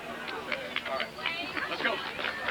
Football silver, Lance McKay, and bellboy, Tim McKay, and their parents, Everett and Diane McKay. Spring trainer, Nicole Perez, and her stepfather, Mr. Rick Johnson, and mother, Miss Susan Johnson.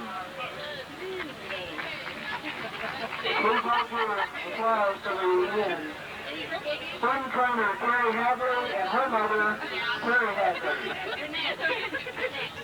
Trainer Karen Smith and her mother, Nina Sinabaldi. Trainer Amber Ferguson and her mother, Vicki Kappa, and her sister, Amy Ferguson. Trainer Jennifer Richards and her parents, Terry and Jennifer Rose. Managers, Larry and Freddie Zalewski, and their parents, Fred and Bobby Zalewski. We don't have to have a talk with him. Number 1, Irvis Hill and his parents, Lonnie and Arlette Dodson. Number 2, Everett Rawls and his mother, Helen Rawls. Number 3, Tyron Jones and his mother, Cecilia Jones. Number 4, Kendrick Armstrong, his parents, Ronald and Dolores Armstrong. Number 5, Adrian Daniels and his parents, Thomas and Gail Daniels. Number 6, team captain, Daniel Damian and his parents, Philip and Alina Damian. Number 7, Jason Marcello and his parents, Rolando and Gail Marcello. Number 8, B.J. Walker and his mother, Robin Walker. Number 9, Bill Grant and his aunt, Barbara Brown. Number 10, Adrian Acosta and his parents, Angel and Alma Acosta. Number 14, Ray Ramirez and his parents, Raymond and Dolly Ramirez. Number 18, Kevin Boucher and his mother, Victoria Singleton. Number 21, Marco Vasquez and his parents, Jesse and Maria Vasquez. Number 28, Matt Duncan and his mom, Debbie Duncan. Number 30, Jody Kleinhand and his parents, Jerry and Christy Kleinhand. Number 31, Matt Gorham and his parents, Mike and Lorraine Gorham. Number 34, DeAndre Long and his mother, Jacqueline Adams.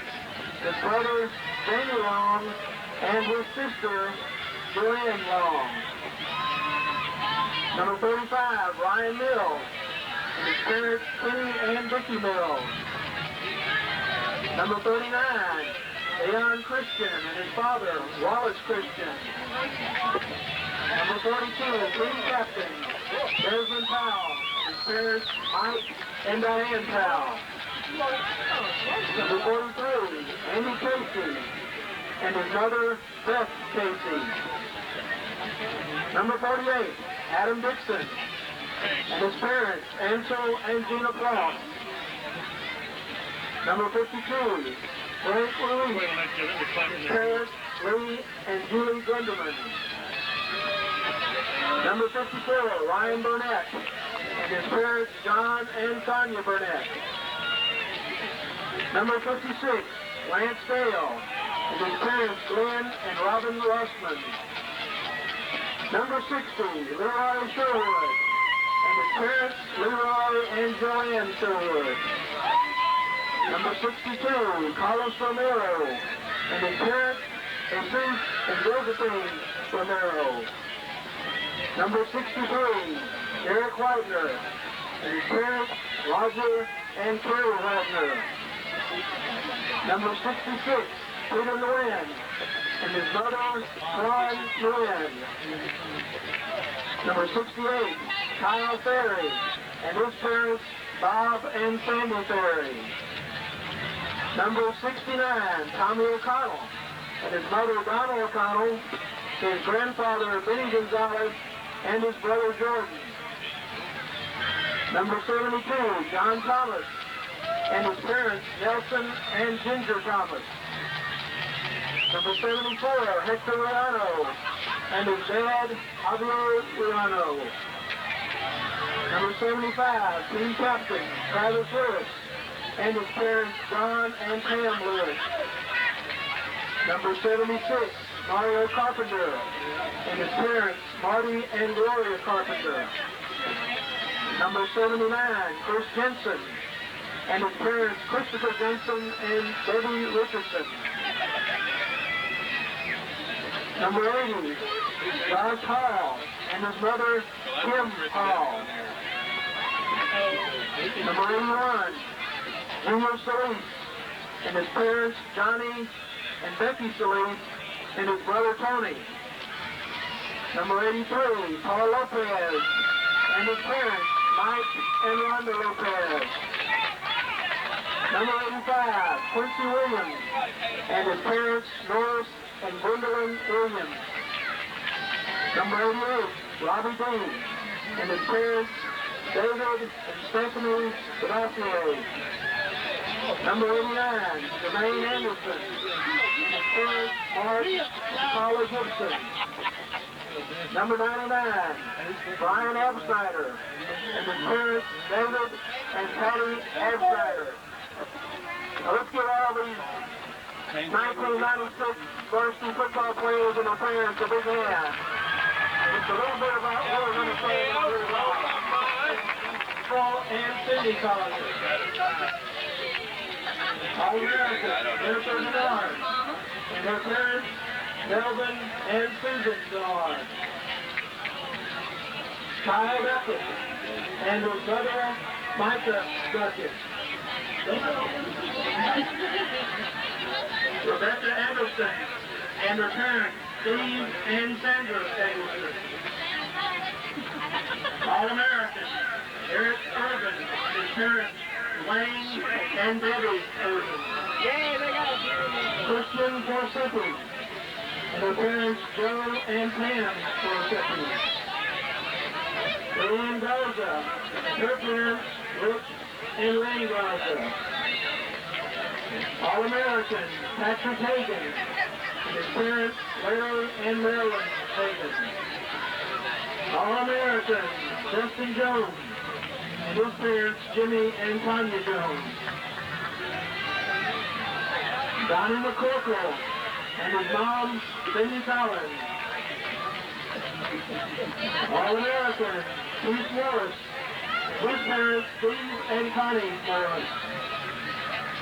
All-American, and Amanda Osborne, and her parents, Brooke and Sandra Osborne. John Parker, and his parents, John and Rhonda Parker. Dora Pantico, and her parents, George and Rita Pantico.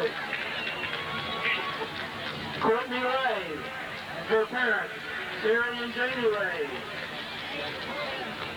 Lindsay Scoggins, and her parents, Wally and Jenny Scoggins. Fernando Otello, his parents, Fernando and Maria Otello. Anthony Thomas, and his parents, David and Linda Thomas. Kelly Thompson, and her parents, Danny and Debbie Thompson.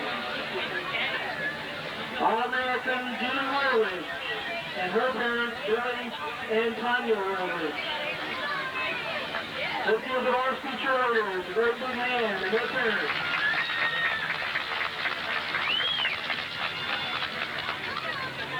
The freshman cheerleaders and their parents.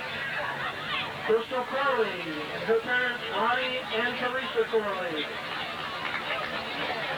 Adrian Garcia and her mom, Irma Villanueva. All-American, Amber Henson and her parents, Ron and Deborah Henson. All-American, Lynn Martin, her parents, Curtis and Mary Hughley. Deanna Smith and her dad, Dwayne Smith. Lauren Sparks and her parents, Chris and Felicia Mason. Beth Tipping and her parents, David and Janet Tipping. Jennifer Trammell and her grandparents, Charles and Barbara Davis. Let's give all the freshmen